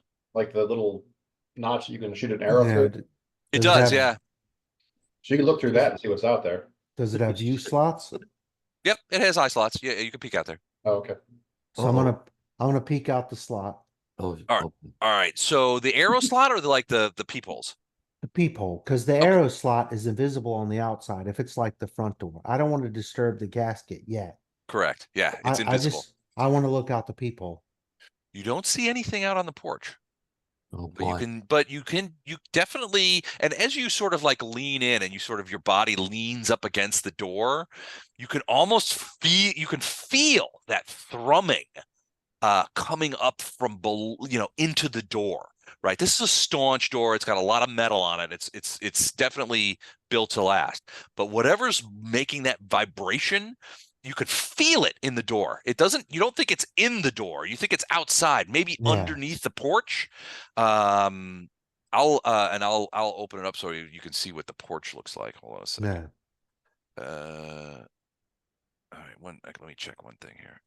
Okay. Sorry, hold on. So that's kind of what the porch looks like. There's like a little, there's a little thing out there, and you can see that there's a couple of boxes and that kind of stuff sort of stuck out there. You're not sure that there's anything of value out there, but it does seem to be, oh, I'm sorry, hold on. Here we go. Well, So you can Amazon's see, been here. yeah, there's some crates and stuff looking out there. It doesn't look like it's not I mean, it's not out of the ordinary. These, they look like sort of empties, maybe, Right. sort of poked on the back porch for later dispensation. But you don't see anything. But as you peer out, you could definitely feel that thrumming coming up. And you definitely get the impression it's coming up from below, maybe Right. below the porch. Okay. It's a Tarrasque. Maybe. Yeah, it's a Tarrasque. It's come here to eat the entire city. I'll keep that in mind because I was assuming the back door was how we were going to get out. Great. You go back over to the Because we have got the vines at the front door. So Vines and a Tarrasque. yeah. so you go back over to the sink area and over by the edge of the table.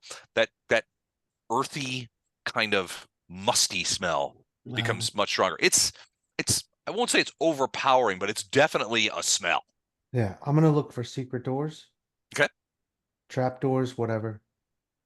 25. You don't Mm. find any trap doors or secret doors anywhere nearby. You don't spot anything either. The one thing that you do spot is something that looks odd to you. And so over here you can see that there is an actual stove right in this area Yeah. against the thing, and there's a thing. But so you've got an area over here where it's got the sort of plates, and then you got another area over here which contains a large sort of cooking pot on the top. But strangely, in the middle, there seems to be an area that's not stove, right? So your experience with stoves of this nature is like you have a firebox underneath that you fill stuff in, and it heats up the top so that you can put pots on it and that kind of stuff. You don't generally see them to be bifurcated in this nature, in this Right. way. It's very odd, and it doesn't look like it was made this way. It looks like somebody bought two separate stoves and sort of connected them together with this space in the middle. It's odd. This place gets creepier every minute we stay here. Right. Wait till you go upstairs. So I'm gonna go check that out. All right. Oh my God. All right. As you move forward, the smell gets overwhelming, and you realize that over on the floor over there, coming out of the floorboards seems to be some sort of white tendrils that go over your boots and begin to sort of Great. they emit what look to be pollen or spores of some kind. I need you to make a fortitude save. Oh, geez. Spores. Okay. There it is. 22. 22. All right, that's enough as you step backwards, but you immediately realize that there is a significant patch of the floor, which now has what look to be a bunch of fairly pallid and not very nice looking mushrooms have now come up through the thing and are sort of like swooping around. And I'm assuming you're going to dance your way out of there. Mm-hmm. All right. And I'm gonna tell Ono, exit stage through this door, dude. All right. Great. All right. Okay. And I'm out of I- there. I will get out of the kitchen. Okay. Huh. All right. Oh no, you've been following Wraith around. Titus, what are you doing? I mean, you've found the sword. Are you examining the cellar, or are you now they've cautioned you against taking that alchemistry bomb, but frankly, it's that sounds like a very cool thing to have. I can create As long as you my don't like own fall things. down a lot. Yeah, well, that's the thing. That'll I've be been trouble. known to have a little tipple once in a while. I do Have go into the kitchen and look out the window and cast detect magic. See if I heard Ray talking about the thrumming on the old banjo. Okay. Detect magic doesn't find anything but outside, but you also feel that thrumming, you know, especially as you sort of like peer out, you know, using the people on the door, you could feel it coming up through the door. And it's very kind of like, it's a very sort of fast and intermittent sort of vibration that's coming up. So, Oh, there's a Um, 22 perception. Get me anything? You don't see anything out there. I mean, the porch is empty. You see a couple of crates. Doesn't seem like it's coming from the crates. Huh. It seems like it's coming maybe from beneath you, and coming up, but you don't see anything. I mean, it's not like it's vibrating or anything like that. It's just this weird thrumming that's coming up, and it's definitely on the other side of the door, but lower. So maybe under the porch, maybe you don't know. You certainly don't see anything. But So I whatever. messaged. Did anyone find any staircase, ladder, or whatever going down? Besides the comment check made about what's her face and Wraith. are yeah, is there a cellar? Yeah, Uh, We haven't found one yet. I or haven't found something one. subterranean, not Yeah. necessarily a cellar. Well, you guys remember you came up steps, so it might not be subterranean. It might be under the house, maybe. You know, the house is sort of raised up. Where you're standing right now is probably 4 to 5 feet above the ground Is because that right? you came up the steps onto the porch, and then the porch was right. level. Right. And you can see from where you are that there are steps going down off the back porch, down to sort of ground level. So you are raised up a little bit. So there's probably some space underneath the house. But so far, I don't think you guys have seen any sort of like. Other than the pit, that goes under the house. So if Yeah, I that definitely go goes under the house. over to the sink where Wraith noticed earthy smell, and I look out the window, can I see what's in the image? You just see it. Yeah, you can see what's in the image. I mean, if you want to look out and kind of like, cast about. Because that looks like it might be a root cellar and a ladder. Yeah, it's kind of, there's a ladder there. It doesn't look, maybe it's a cellar, maybe not. It looks like there's some plants and stuff like that. Whoever, maybe somebody's doing some gardening. You can definitely see the mushrooms in this area. Well, I guess you can't. The mushrooms in this area. You also see that your detect magic is setting off something inside this middle cabinet or this middle metal area between the two stoves. There's some sort of magic in there. Oh, Wraith. I detect magic, but I don't want to touch. Not till you have a look. My suggestion was to GTFO. Oh, okay. There's mushrooms in there trying to jack your world. Now you might That like that was a different game.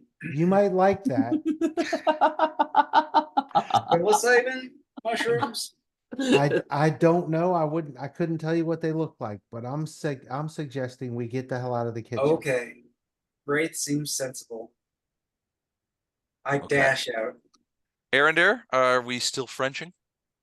Well, now we're not if you guys are all coming in here. It's really We jump apart kind of like two high school kids that got caught, Right. As soon as they come in, we both like jump, a foot apart and She puts her underwear back on real yeah, quick. exactly. We're back in the scabbard. Brother, why is your armor on backwards? I like it this way. Yeah. I like it. Yeah, this is how they do it. Yeah, it's called fashion, honey. Look it up. This is how the cool people wear their armor. Exactly. No, those spores would not have. So to answer both of your questions, Eric. So for the first one, the vibrations, the noise is not under your feet. It's definitely something localized over by that back door, by the back porch, and it doesn't seem to have moved. It's not like following you guys under the house or anything like that. And as you sort of like in this room, which we'll just call the dining room for lack of a better term, you don't feel it at all. It was Yes, only sir. really when you were by that sort of back door that you Yeah. could feel this sort of thrumming coming up from the ground. In this case, you guys can't feel it at all. The spores do not fill the entire kitchen. They're largely I mean, they're quite a bit. I mean, if you take a peek and you look at them and you watch them sporing a little bit, you would see that they're quite heavy for mushroom spores. So they're not forming a cloud. They're mostly sort of like scooping out and kind of like you get the impression that these are spores that want to land on you as opposed to that want to fill the atmosphere and be breathed in. I see. Okay. And And Titus, to your eyes, you're not sure what kind of magic was inside the stove, but there was definitely some magic inside the stove. yeah, it's weird. I'm getting a weird Lovecraft, Hansel and Gretel vibe. From this As long as we whole. don't get eaten. Could have been a magic chef oven. I really want to figure out what's going on with that weird stove. Why would a stove be enchanted? And why is there this? No, this whole floor is the decoy floor. Everything here is about trying to kill people, trying to poke around and steal stuff or nosing around where they shouldn't be nosing around. Huh? It just okay. There's something going on. There's something else though. It's It's a vibe. it's a vibe. I don't know. All right, so you guys have examined, or at least entered, what you probably think are all of the rooms on the first floor. What's your next step? I'm gonna Is there move in. any secret door? So I see the stairs from my angle, Yeah, you're standing at the bottom of the Knowing- stairs. knowing that there's got to be space underneath them. Is there any secret door either Oh, like the on the monsters. south wall of where the wine is, or the west wall in this hallway that can get us under there that might go somewhere? Going under the stairs. Yeah, take a look. I mean, I can do a perception.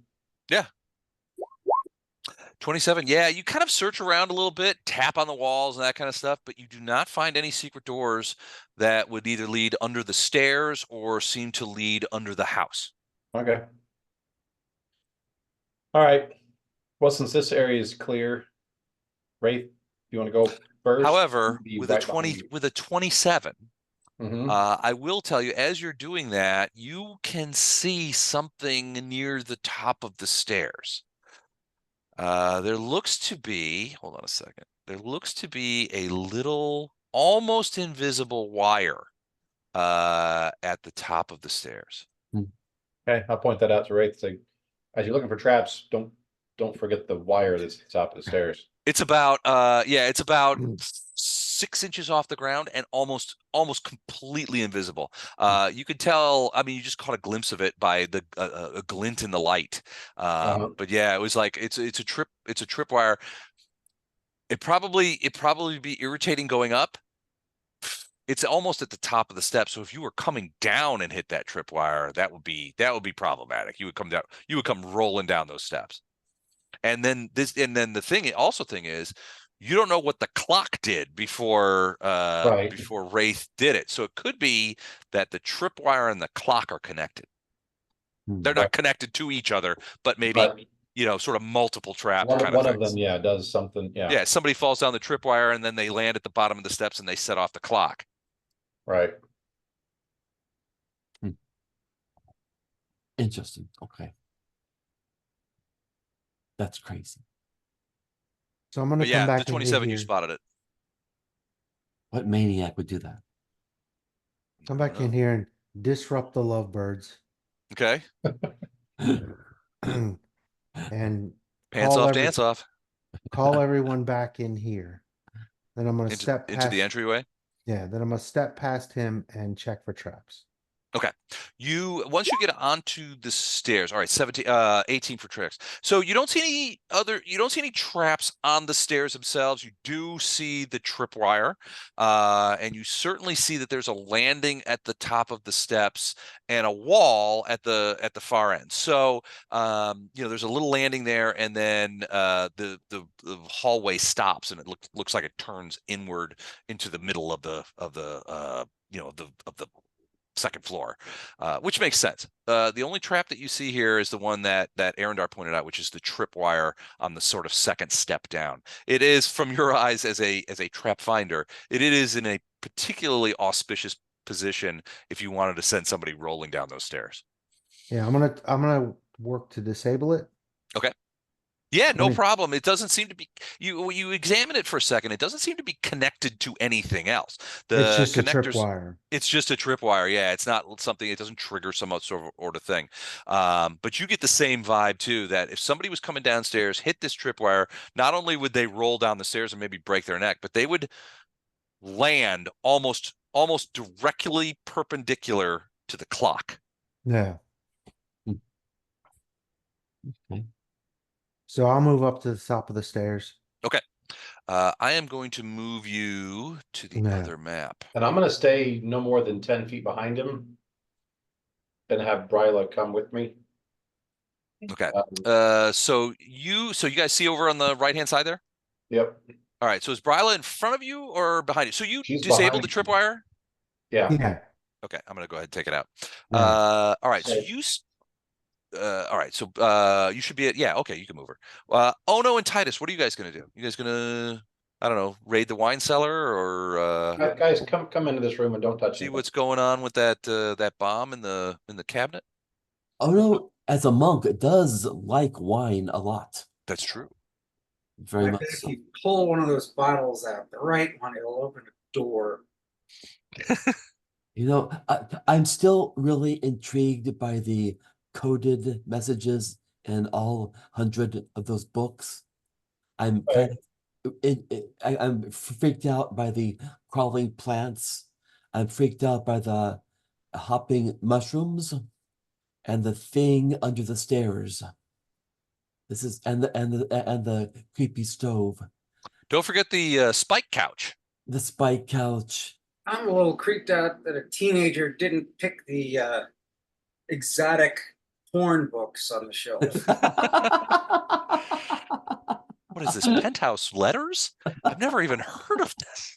Forbidden love, half orcs and halflings. The whole thing is underlined too. It's it's like every page number, and yellow highlighter in some cases. That's because this guy was a half elf or was a half orc, so he's highlighting ideas. I'm a monk at a small Midwestern monastery. I'd resigned myself to another evening of reading your magazine when something happened to me that changed my life. My master called me to him. This never happens to me, but This never happens to me. Forbidden monk love. Forbidden monking. I think it was that was a Morris Day in the Time song, wasn't it? Forbidden Yeah, monk. yeah. All right, so Wraith, you can see, you get to the top of the stairs and you can see that there is another sort of like hallway or entryway and that kind of stuff. There does seem to be a large bureau sort of incongruously in the area. There's I'm trying to see, there's a door here and another door down at the end of the corridor. And it looks like another door. If you peek around the corner, there's another door down at the bottom, and you don't know, but there might be some more doors towards the north as well. Well, I'm gonna move in, checking for traps. Okay. And move over to this bureau Okay. and check it for traps. Okay. Go ahead. So 2 rolls. Yeah. All right. So no traps on 16. the first, but the 23, as you're looking at the bureau, it doesn't look any traps, but one thing that you notice with the 23 perception 24. is 24. Well, there's no traps, so it's a 23. Okay. But in this case, you remember looking at the latch on the piano case Okay. downstairs. There's another latch on this bureau. So the bureau, it opens up from the top, and there's another latch on the bureau, which is the exact same latch. You remember it specifically. It was the same latch holds the lid of this bureau down as was on the piano downstairs. Okay. So Shop closed. what other ways does the bureau open? Only from the top? No, there's some cabinets on it, like doors that pull open, So check but the there didn't cabinet. seem to be any traps on those. Okay, so open the drawers and see if I find anything. Okay. So you open the doors. Inside looks to be linens, a couple of big blankets, and some old, frankly, sort of musty looking pillows that have been sort of shoved in there. Other than that, it's empty. I'm gonna search through that and see if I find any papers. Okay. It doesn't take you, it doesn't take you more than maybe 10 seconds to sort of sort through there and Yeah. and fluff the pillows. Yeah, nothing from a paper standpoint is in there. Well, then I guess I will open the top. So in the top, there's no papers in there either, but you see laying very, sort of laying sort of gently on this little shelf underneath that lid is a very exquisitely designed hand crossbow, and a small black case.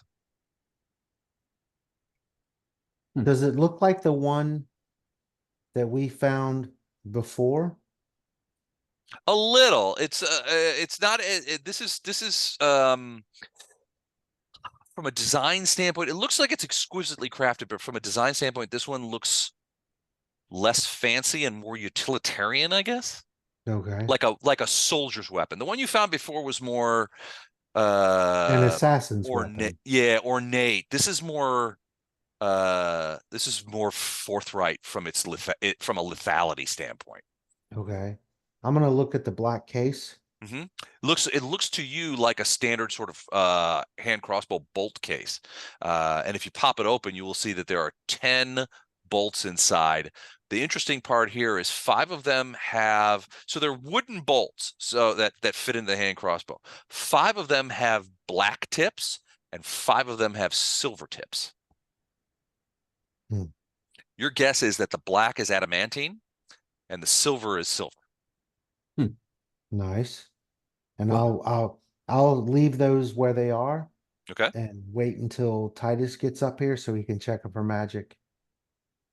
I'll head up there if Ray says it's safe. No, I haven't said it's safe yet. I Okay. said I'm gonna not touch those till you get here. So I'll move over to this door. All right. So there are several doors here. I just want to point out that there are several. So the one you're in front of, there's a door there. One, There's another door here. 2, and 3. 3. Oh. There's more. There's a door here, a door here, and a door here. So Wow. there's 6 doors in this hallway. Okay. So I'll check the door I'm standing in front of for traps. Okay.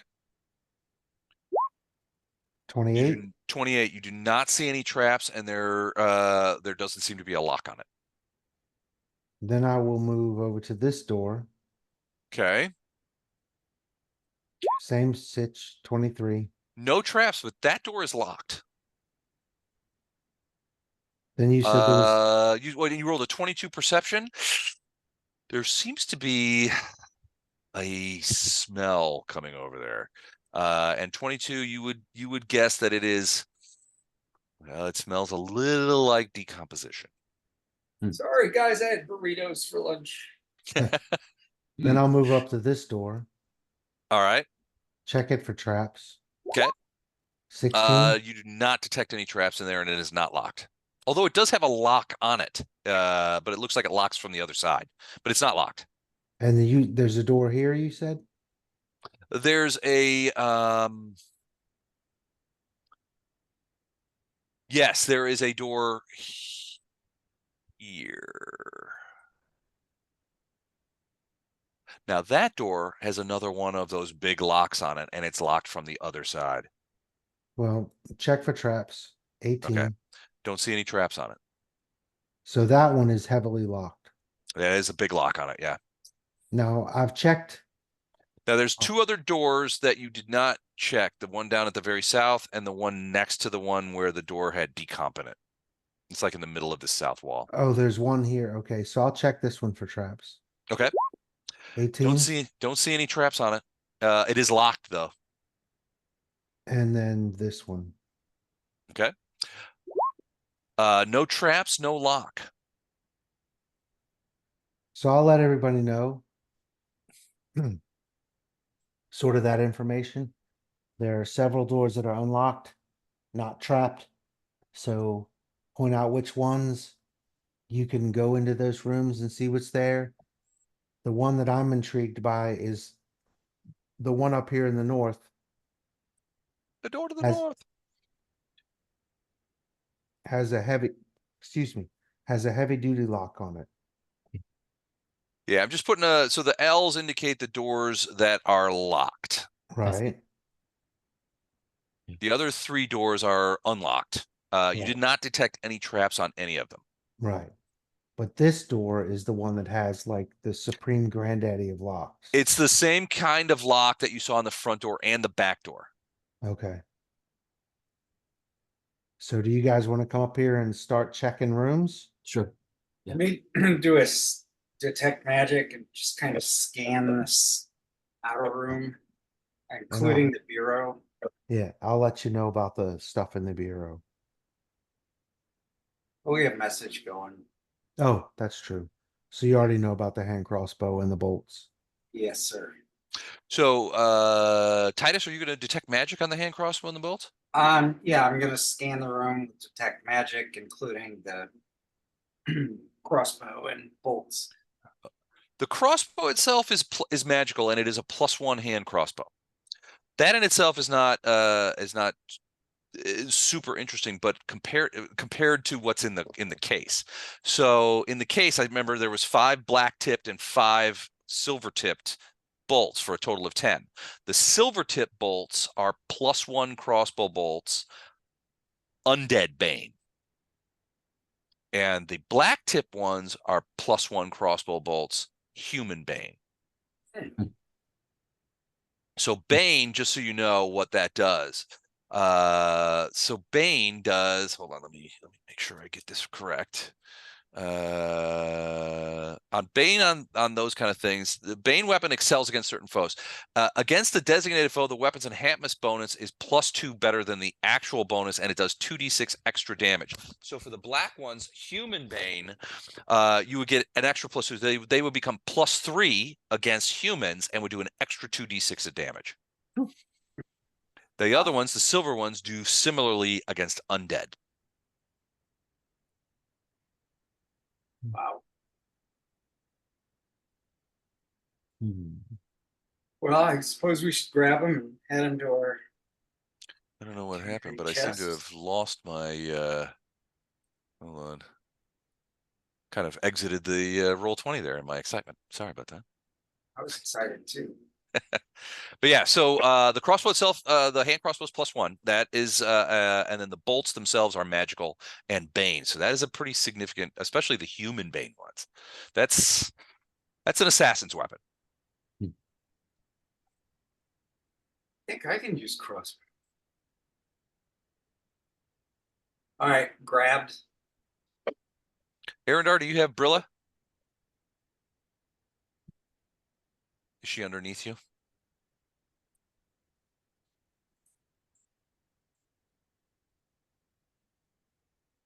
No.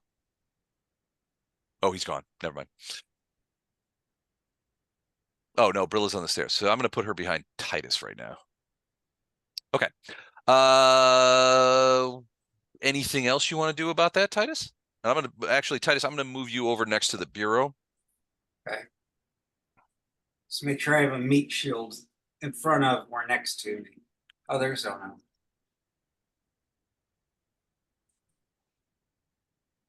All right. What do you guys Okay, want to do next? I don't see any magic radiating from any of the doors.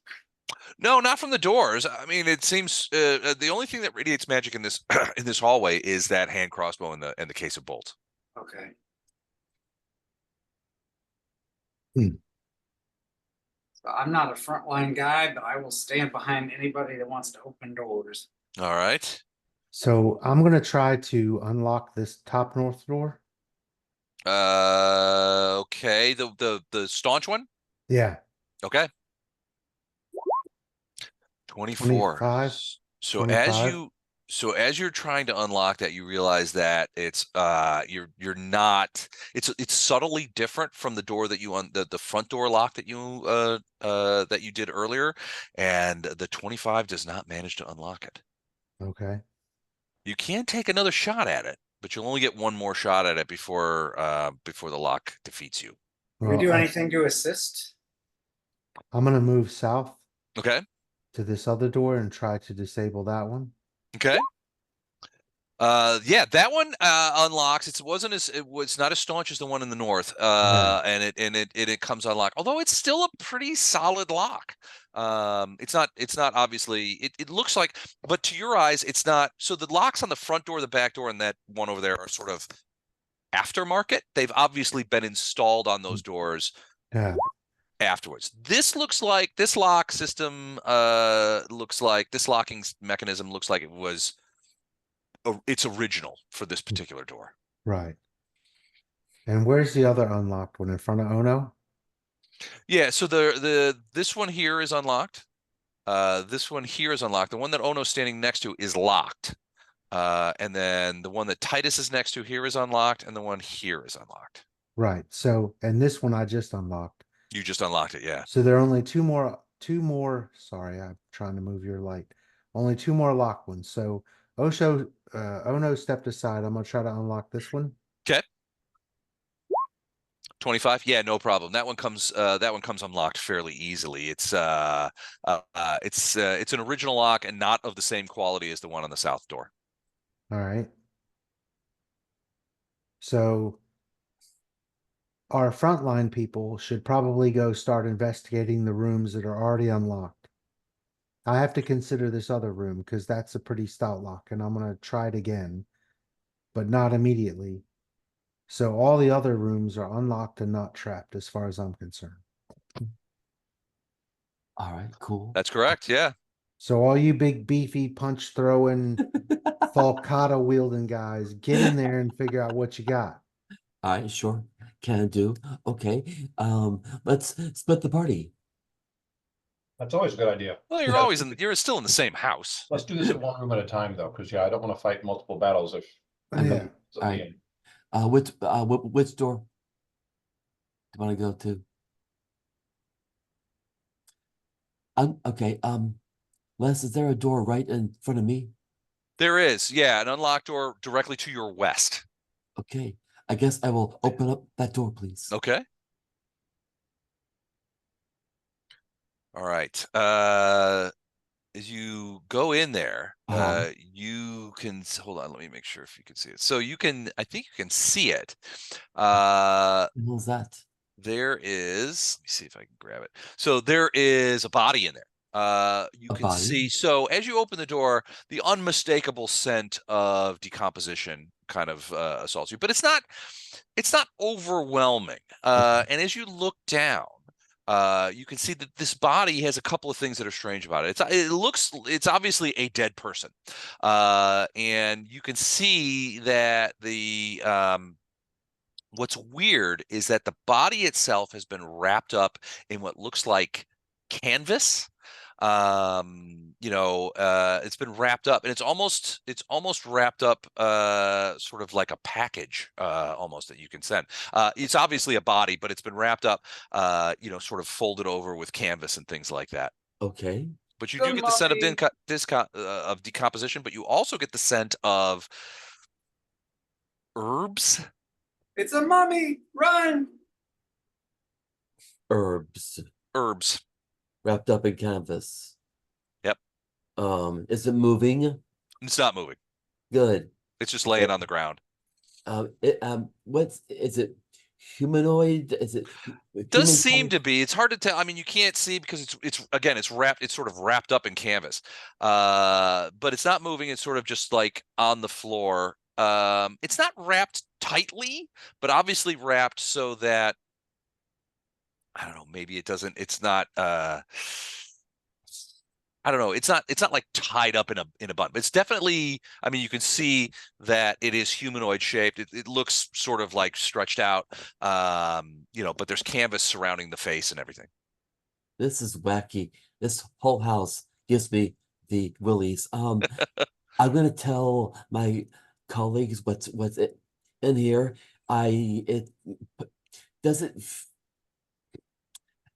Do we know if this thing is one of those horrid undead creatures? It's not moving. I mean, it smells, but it's obvious to your eyes. It's obvious that someone has. I mean, you can smell sort of herbs under, sort of on top of the smell of decomposition. And your guess is that somebody may have packed this body with herbs to try and maybe cut down on the smell, Oh, okay.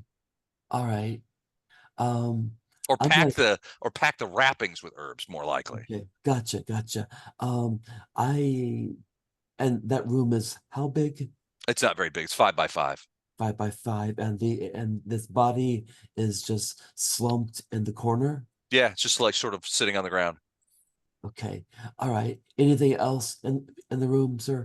Absolutely nothing. I'm gonna close that door. Okay. You know, You don't want to investigate the body? sure. You don't have to. It's all right. You know, I it's not what I want to spend my time doing Gotcha. right now. Totally understand. Not yet, anyway. Let's table that room for now. We'll come unless somebody really wants to search that corpse wrapped up in carpets, canvas. I Now would just as soon pick try another it. door. Yeah. All right. What about Arendar? Titus got any interest in checking out some of those other doors? I'm not a frontline guy. I'll stand behind and cheer him on. I There will you try go. one. Or- That's for the hired help to do. Yeah, I don't touch doorknobs. Sorry, I don't touch one. Beneath me. Never had a turn? Is that what you're saying? Never All right, had it. I will try the next door. Okay. I'm writing down I don't touch doorknobs. That's gonna go on the internet later. All right. So which door are the one that Wraith is next to? The one right next to the door with the dead thing in it? Yes, sir. Okay. Yes, sir. All right. So you open that one up, Yes, sir. and it opens up. Hold on. Let me do this real quick. So it opens up, and you find something very mundane compared to what you just saw. This room has more bedding and towels and sort of linens, Okay. bed linens, curtains, that kind of stuff. It looks like a storage area for that. Okay. May I please search this room just for anything? Sure. Give me a perception check. Yes, sir. Coming up. I mean, if there's a secret door here, I want to know. An 8. An 8. It's right there, of course. Yeah, you really don't find anything out You're of not the even sure you're ordinary. in a room yet. I mean, it's full of like sheets. So one thing that you notice, even with as bad a perception roll as that is That's right. that most of this stuff has dust on it. So when you start tossing it around, looking underneath, Yeah. that kind of stuff, the room starts to fill up with dust. This is obviously people haven't used any of this stuff for a long time. Okay, great. I'm gonna close that door. All Okay. right. So far we have a mummy and a linen. Dusty storage room. Right. Okay. May I please try the next door, sir? Of course. Which door are you thinking? The one to the very north? This one here? Yes, sir. Yes, sir. Please. Okay. So you're gonna go in there? Yes, sir. All right. Do. So this gives you every indication that this is a bathroom. Wow. You can see that there is a large sink over here. There is there's a commode over here. There's another. Oh wait, I'm sorry. This isn't the sink. This is the like a laundry camper of some sort. Okay. There's a sink over here and a large sort of tub in there. Wow. Okay. Phew. All right. Can I please do a search of this room? Of course. Yeah, absolutely. So give me a perception check. Yes, sir. Titus, do you still, I mean, Titus, are you like casting about with detect magic all the time? Yeah, I mean it's It's the free, least I so can yeah. do. Okay. So Titus, as you're sort of standing in the room and Ono goes into the bathroom to the north there, you get the unmistakable feeling that there is magic emanating from that room. Hmm. Ono, your 23 perception, you don't really find a whole lot of interest. You do find laying on the sink there is a copy of the local news sheet, and it's from the date. The headline talks about the assassinations of King Steppengard's family, and it's just sort of sitting on the sink there. I see. So keep in mind, the date on this news sheet is several weeks ago, when that event actually occurred. I see. Okay. So it's the news sheet from that day, and it's just sort of lying on the sink. Could I tell if there's dust in this room or any footprints? With the 23, there doesn't seem to, unlike in the closet, there doesn't seem to be dust in there. Your guess is that somebody was using this room. Okay. Is there a? He said, wait. Is there indoor plumbing here? Well, it's not technically indoor plumbing, but yeah, this is essentially, there's buckets that are used here and that kind of thing. I see. Okay, I see. So Titus, as you enter the door, that your attention is drawn by the unmistakable sense of magic that you get from coming out of this room. As you look in there, you see Ono sort of looking at the sink, and he's got a news sheet in his hand and he's reading it. He seems unaware of it. The bathtub seems to radiate a fair amount of magic. The magic bathtub, man. And if you take a couple of moments to sort of try and get the school of magic, it's abjuration magic. Uh-oh. So yeah, the tub radiates abjuration magic. I wish I knew what that was. It's abjuration. Yeah, something gets abjured. So the idea of abjuration, the definition of abjuration is hold on. Let me do it this way, because it's not going to make a lot of sense. Abjuration deals in protective spells and the suppression of other magic. Hmm.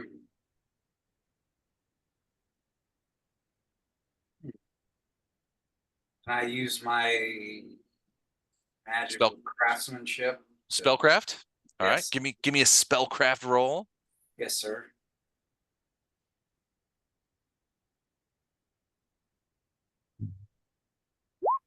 $23. It takes you a few moments, and you have to plumb the depths of the ley lines and stuff like that, but you realize with a start that bathtub is effectively an anti-magic shell. Somebody inside that bathtub would be protected from spells. Wow. Huh. It's like a carapace for a turtle. That's interesting. That's interesting. Can we carry it with us? It's a tub. I mean, theoretically, yeah, you've got like 4 guys here. So But you guys homeboy- look real cute carrying a tub through the streets of Bresk in a city that you're not supposed to be in. Okay. I mean, eventually some constable will be like, hey, where are you going with that tub? Where'd you get that tub? You got papers for What that? tub? What tub? Crash, So But homeboy yeah, is so somebody has set paranoid this, about getting hit by a spell while he's in the bath. Right. Yeah. or he set it up to be a spell Yeah. safe zone if he's attacked in this house. Right. Keep in mind that hand crossbow was 20 feet away. Right. Somebody who was being attacked could run up those stairs, grab the hand crossbow, enter the bathroom, throw themselves in that tub, and not only would they have some cover, but they would be protected from spells. Yeah. Wow. Huh. Also, they Could could take it get, to be an expensive tub. Somebody took their time setting that up. Right. and while you're holding the fort, you can get squeaky clean. Well, imagine you're in that tub and you have that human bane hand crossbow. Anybody coming in there is going to have to come through the door that Titus is standing at. That narrows it down. I mean, it's not like you can get rushed. Man. And from that tub, you've got a line. If that bathroom door is open, you've got a line all the way to the other door down at the south end. Mm-hmm. You've got line of sight. Sure do. Look at It's a that. pretty good spot Okay. Interesting. if you're the paranoid sort, The which apparently tactical, Jaas was. the Tactitub 3000. Yeah. And Joss is certainly dead, right? Yeah, he's in a bag of holding that Arendar's lugging around right now. Oh, Huh. right. Yeah. Wait. Wait. Okay. With a couple arrow holes in him. Yeah, So- Wraith made short work of him after Um, everybody said don't kill him. I have a silly. Why do you keep having to say it like that? I'm Point out facts. just observing. Yeah, as a disinterested DM. Question. Just curious. Mhm. I don't want to distract. I have a logistical question for my colleagues. Is the body gonna decompose inside that bag of holding? Yes. Yes. Eventually, yeah. And if so, what is that gonna do to the fabric of the bag of holding? Nothing. Nothing. Little stainy. I mean, Because it's an extra dimensional space, so it's not technically in the bag. It gets teleported somewhere else it while it's in the probably- bag. I was gonna say it's probably very expensive to dry clean. But, okay. My bag of holding is so Yes. dirty. I just need it. Can you guys get out a lot of blood from a bag of holding? Because that'd be great. Okay, I was just well, But he's only been dead for an hour or so, so okay. If all right. bag of Very holdings much not don't have composed right now. atmosphere, how's it gonna decompose? because there's air inside the bag, it's just not a ton of it.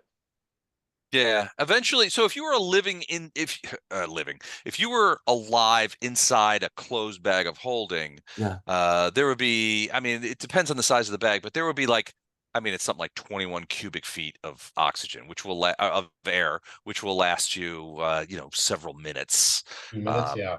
I think it was because when A Team jumped in that bag of holding, I It think was a portable hole, actually, we did. Oh, it was a portable hole, so it's different. But I mean, Yeah. similar It's principle. bigger. Yeah, Yeah, it was just a lot more oxygen. yeah. But yeah, I mean, you could live inside there. It's not Briefly. always great because if something bad happens and nobody lets you out, you can't. If you're inside a bag of holding or a portable hole, you personally can't get out yourself. Right. I was wondering Dead. that. Someone has We're to not let you worried out. about that. Which is a fun time in A Team because they put everybody in a portable hole and then the portable hole got stolen. Yeah, That was a fun time. we got it back quickly, though. Yeah, that was. Yeah, because the imps had stole it, ran around the corner, then opened it up to see what booty they got, and got attacked by 6 members. 6 very pissed off members. What took you so long to open this thing? I So see. All right, cool. one Okay. of the other doors. Yeah. All right, so there are a couple of doors that you haven't opened yet. So I think you haven't Everything opened this along the door. right-hand side. Yeah, everything down at the southeast and the Right. south has not been opened yet. You also haven't been able to figure out this lock yet. I mean, I think Wraith is working himself up to his last try on that. Yeah. Can we aid Oh, that's right. Wraith? What, like with dexterity or something to open it? You probably could aid, yeah, sure. But it would be disable or not disable device, but disable. It would be lock. disabled It would be device. It would be disabled device, yeah, and you're right. You have to have the skill. Unless you That's have. not one you can do untrained. So you Yeah. actually have to have the skill before you can aid. Gotcha. Okay. Unless you have knock, or A knock spell would work. yeah, or something else spell wise that would help. Okay. Otherwise, I figure we'll check out everything else. Yeah, we'll do everything else and then Maybe there's another bust the way. door down if we need to. There's another way, possibly there's another way into this upper northeast area. There might be another door with a similarly heavy lock. If we go to one of the rooms over here to the right, that could connect up here somewhere. So then we have another opportunity. I'm just waiting to see where we are Yeah, let's at do everything else except that one and then we'll. before I try that again, because I only Yep. get one more shot.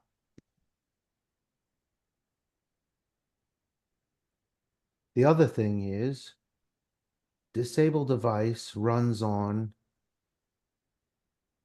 Dex. dexterity. So Yeah. if anybody has any spells like Cat's Grace or something that improves dexterity, Yep. it will improve my roll. Your chance to, yeah. Yeah. Okay, so where's the next door down here? So there's a The- door here.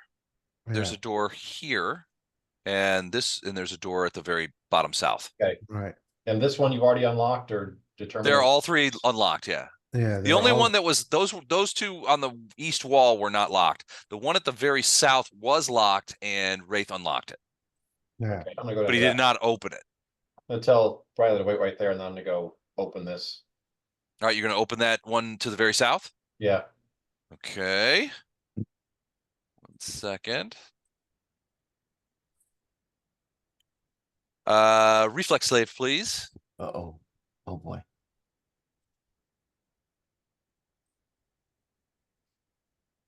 As a scything blade comes down at you. Dang. 15. That is not going to be enough. Use Uh-oh. mine. Okay. You're within 30 feet of me. You can use mine plus 4. Yep. So what is yours? My reflex, my dex is 23. Dang. So plus 6. So you get plus 10. If you got a 23 dex, your reflex save should be higher than 6. It is, but you get my bonus. I get your reflex save plus 4. Oh, plus my reflex save is plus 10. So it's 14. Right. Wow. Got it. Okay. The DC was 22. You managed to Wraith lends you his So abilities basically for your twin powers. he just yells, look out, and I jump out of the way. Yes. Wonder twin powers. Yes. Form of a guy who dodges a side blade. All right. So yeah, this blade comes and sort of like swings back and forth in a pendulum style, right there sort of in front of the door. Very sharp, very heavy. Would have caused significant damage. Probably D8 had it hit you. Probably D8. Inside, you see what looks to be some sort of office. There's a desk, a chair behind it, sideboards, books and things sort of scattered about. Give me a quick perception check. 29. Well, with a 29 perception check, you can see that there is a thick coating of dust on almost every surface. The desk, the chair, the board, the sideboards, everything there seems to be covered with dust. It doesn't look like anybody's been in here for a long time. However, also with your 29, there's dust on the carpeting in the floor. Or on the, in the floor. But you do see that there does seem to be a void in the dust, sort of right in front of the door, sort of in this area right here. It doesn't seem like there's as much dust there. Okay. I'm gonna say, Wraith, come check this out. This is kind of weird. And point out the part that's no dust and the dust everywhere else. And Okay, well, step out of the way. I'm going to move to here. Okay. And check for traps. Okay. 25. All right. Well, beyond or 26, beyond the obvious scythe trap, which does not reset itself, that void gives you pause, and you sort of look down and you're very close at it, and you can see that there's a dip in the carpet, just very slight, but it looks like there's a dip in the carpet. Your guess is there's a pit under there. So I'm going to try to disable device. Okay. 35. Yeah. So you kind of crawl over there and you can feel it's like there's a trap door underneath. So you feel around and you look for the hinges and the triggering mechanism, and you find it, and you sort of by touch, just kind of like disengage it and lock the things. It's probably safe to walk across, but there's definitely a trap door with a pit there. Yeah. so why was there any dust there? I'm sorry? I'm curious why there wasn't any dust just where the It was falling through the carpet into the pit. Oh. Okay. So since I'm here, I'm going to step around the trap. Okay. And search the room. I realize it's dusty. It looks like nobody's been here, but that could be manufactured, I suppose. And I don't know about magic. Just to see if there are any papers or anything that might correspond to the apparent cipher that they have. I'll ask, while he's doing that, I'm gonna ask Titus to not go in the room, but come stick his head in and check with his detect magic going, see if anything in the office radiates. Okay. So don't go in, So just poke your head through the door and look and see. Wraith, let's do Wraith first. Wraith, as you look around, the dust seems to be, you're a bit taken aback by it looks like nobody has sat at that desk for a long time. Nobody has touched any of these things. And the stuff on the desk, you don't see any papers or anything like that, but you do see, I mean, there's a few like envelopes and stuff like that under huge pieces of there's some few envelopes like right there on the desk, but they're under like huge stack. It doesn't look like anybody's touched them for, I mean, the level of dust, it would have to be months, if not over a year. It's been a long time. And none of the stuff that you see on the sideboards of the desk really looks all that sort of appealing. I mean, a lot of the stuff is sort of like broken candles, brass candlesticks, an open book, that kind of stuff. And it's all covered with thickness dust. However, there's only one difference, and you can see as you look closely, there is a set of footsteps that seem to come in this direction. Now, you don't see them in front of where the thing is, but they seem to progress from where you are, and they go in this direction, and they go to here. They're light. So the footprints seem to have disturbed the dust, and then more dust has sort of materialized over the footprints. So you're guessing these footprints are kind of old, but they go very much to a specific place on the back wall behind the desk. Okay, And you well, can see that then they come back. I'll step exactly where the footprints are. The only thing you see behind that desk is there's a painting on the wall. Doesn't look in any way. Oh, okay. All right. I'm gonna need a reflex save from you. Uh-oh. As the painting bursts outward at you. Geez. Phew. Burst outward. 27. 27 is great, which means it's going to be half damage as an Evasion. alchemic. No damage as you throw yourself across the desk and back over the other side, away from the concussive effect of the bomb that goes off behind the thing. So I'm going to say you like sort of, well, I'm assuming you wouldn't toss yourself towards the pit. So I'm assuming you tossed yourself over like this direction. Yeah. To get out of there. It explodes outward with an audible sound. Titus, you are like sort of because it's a sonic sort of concussive bomb that kind of goes off, blows the painting outward, which shreds and falls to the ground. A lot of the dust and crap that was on the desk is blown forward over onto the carpet on the other side. There are shards of painting and glass that have sort of scattered about. And as Wraith, as you look at this bomb that you sort of missed, that you just barely got out of the way of, it looks like you can see what looks to be the neck of a similar flask, a boiling flask like the one you saw in the cabinet downstairs. Okay. But yeah, this one's gone off, and it's made a quite a bit of ruckus in there. The noise was substantial, because it's partially would do sonic damage. So Right. you're holding your ears like, oh man, I can't believe that went off. But you do not take any damage due to your evasion, which frankly is seems like cheating, but I'll let it go. Wow. But yeah, there was a bomb behind that painting, and it went off. Yeah, that's Rogue's version of cheating. So you guys can go to the next door. Okay. I don't have disabled the device as a skill, so does that disqualify me from trying to pick a lock? Correct. All the other Yeah, it does actually. all the other doors are unlocked except for Oh. the one at the top. Cool. Okay. Oh, that's what you were looking at. Yeah. Gotcha. Which door should we try next, guys? There's two. There's one So there's- here. Yeah, there's one right next to One Ono, here. and then there's one Oh. sort of directly east of Titus. This is a wall in between there. Gotcha. Oh, Okay. sorry. So one That's fine. here and one there. Gotcha. If it's okay with the group, I will try the door closest to me. Okay. Mhm. The door opens easily and leads you into and shows a room of hold on a second, Wow. let's see if this works. So you can Oh. see there's it looks like a bedroom of sorts. So you can see over there a chair, and there's a rug in there, a little desk, a window.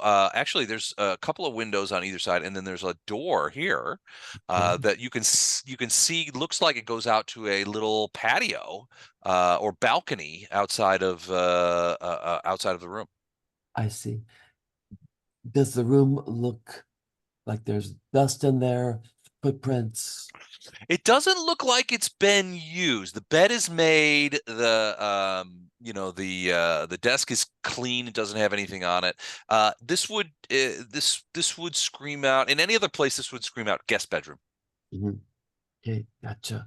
I'm gonna step in Okay. just right Don't there, go too far. Everything's been trapped around here. just right there, and I guess I can't really search for traps because I You don't can know. search for traps. I mean, you could do perception. Anyone with perception can find non-magical traps. Okay. You can't do anything about them, and you Right. can find magical traps. But yeah, the rogue's special ability is that, yeah, they can Gotcha. find magical traps with perception, and they can do something about it. Gotcha. That makes sense. May I please do a quick perception check? I realize we're almost at midnight. Oh, are we? Oh, geez, that went so fast, didn't it? I got a perception check here. I got a 12. Yeah. Yeah, it all appears to be you don't see any obvious traps. I mean, the room looks frankly, very inviting.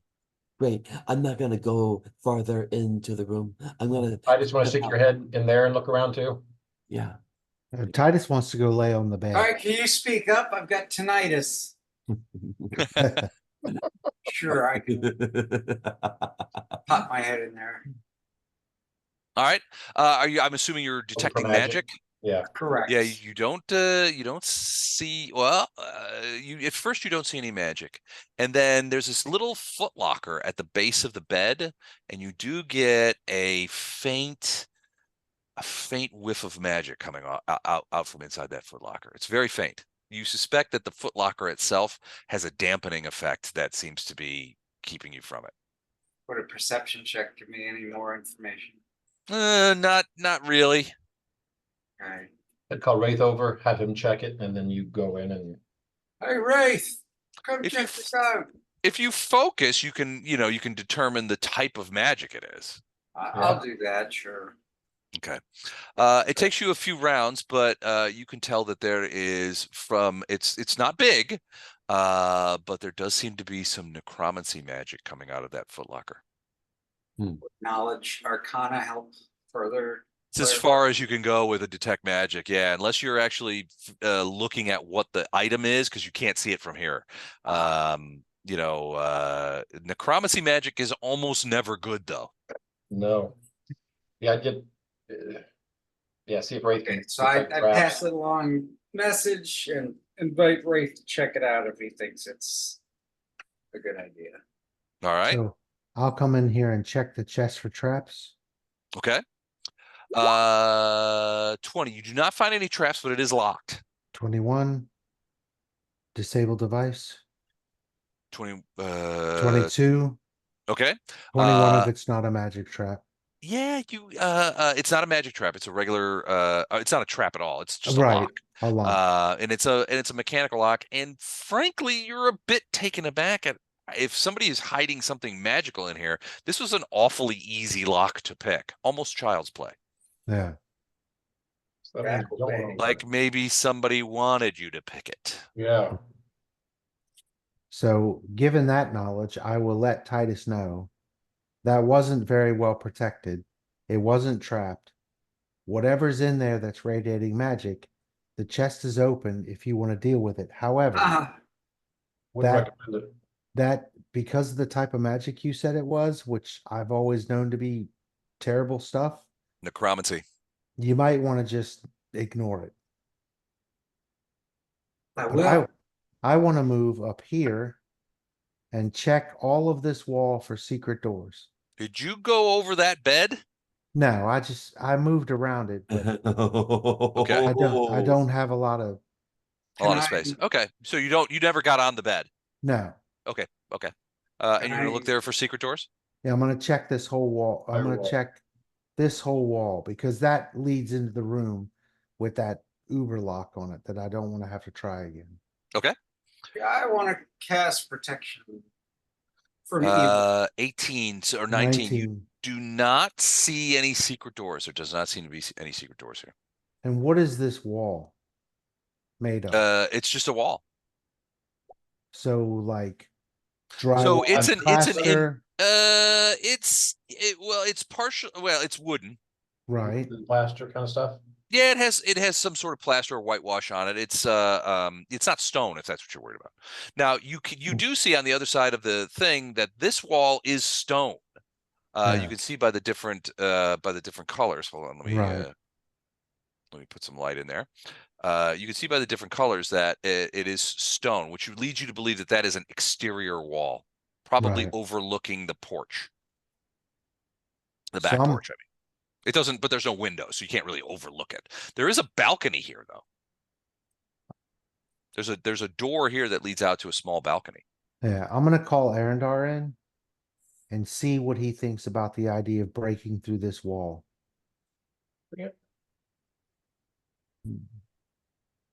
Okay. Just I walk was gonna around. do that, or the if you can't get the door, I was gonna look at the door too. Well, the door's pretty sturdy and the Okay. lock is Uber. And I might still be able to get the lock. I do have a hand axe. I've been contemplating that, but this might be a bypass that's easier. If you can Okay. hack through this wall in a round or two, then we don't have to try that lock again. Okay. You want to do the last door first and then hack through this Where's the last door? right down here? Oh, okay. You want to go in there? Yeah, did we already check for traps on this door? Yeah, Okay, then I'll open it. All right. It looks like another bedroom. Hold on, let me see. Get this in here so we can see in the light. So it looks like another bedroom. There's a bed. Why is this not working? Hold on. Here, I'll put this one in here. Oh, it's because it's on the wrong damn layer. Hold on. How about now? Yeah, there we go. So yeah, this is another bedroom. It's a bit bigger and more ornate. There's a larger bed, a couple of chairs. You can see there's a little sitting area over here. You can see that there's another fireplace. This is roughly contiguous with the downstairs fireplace in the parlor. So they probably share a chimney. There's a thing over here. You can see the closet doors over here. There's closet doors in the other room too. A large stand-up mirror, and you can see that there's a couch over here towards the end, and a couple of large plants We look around, but don't see anything. in pots over by the windows. Yep. Yeah, like I said, I peer in there, but I don't see anything. well, and this guy seems to have a penchant for weaponizing plants. Yeah, The plants look like they're alive. Considering the vines and the mushrooms, so you might just want to ignore this room unless we need to come back and do a Okay. detailed search for some other reason. okay. But this looks like another guest bedroom. It's a bit more fancier. I mean, it's obviously I mean, you're guessing that this would probably be maybe the master bedroom, rather than the guest bedroom.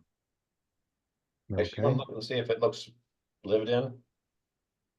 So give me a perception check. Oh, was Yeah, that I didn't see it, and I've already moved in and got my hand axe out to try and go through this wall. okay? What do you want me to go check it out? Someone with a decent perception. All right, I'll step in and look around. 27. Yeah, it doesn't look so this isn't as full of dust as the as that office seemed to be, Yeah. but it doesn't look like it's been used. There's no wood in there's no wood in the fire, no ashes either. You know, the chairs don't look like they have been used.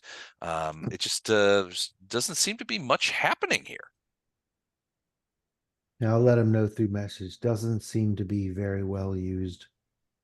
Okay. Yeah, it doesn't look like this has been used Okay. any time recently. Then, like I said, I'm going to be using my hand axe to try and go through this wall right here.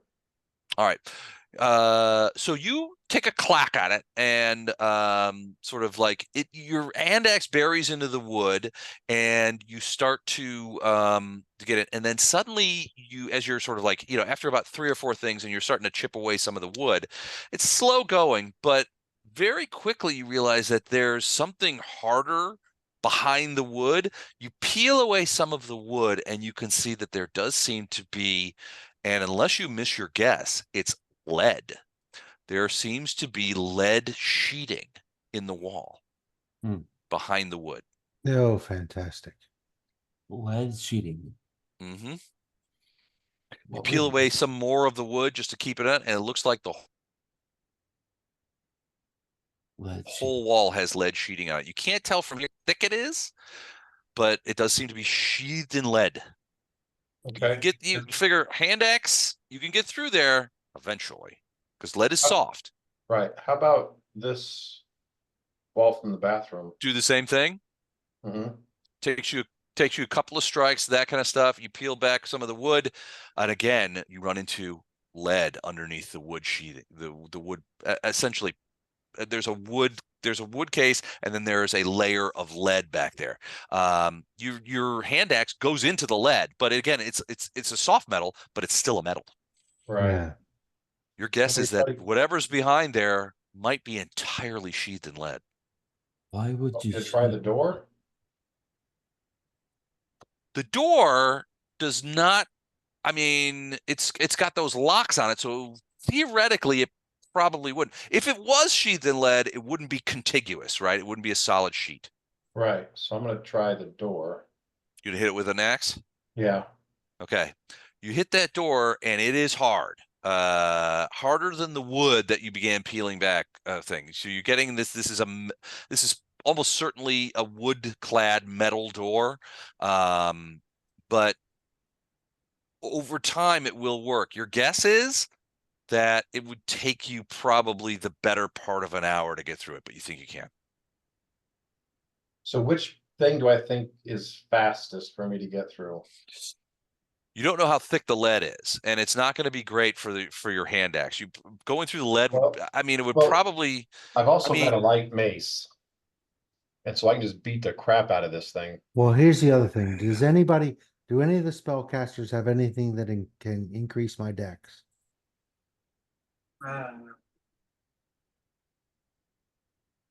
Cat's Grace, potion of Cat's Grace. Bless. Do you have that spell? Yeah. You have Cat's Grace? No, I have bless. I said bless. Oh, bless. Oh, I don't know that will work. No. I have magic circle against evil. No, it's not evil. It's just a lock. Yeah. It's an evil lock.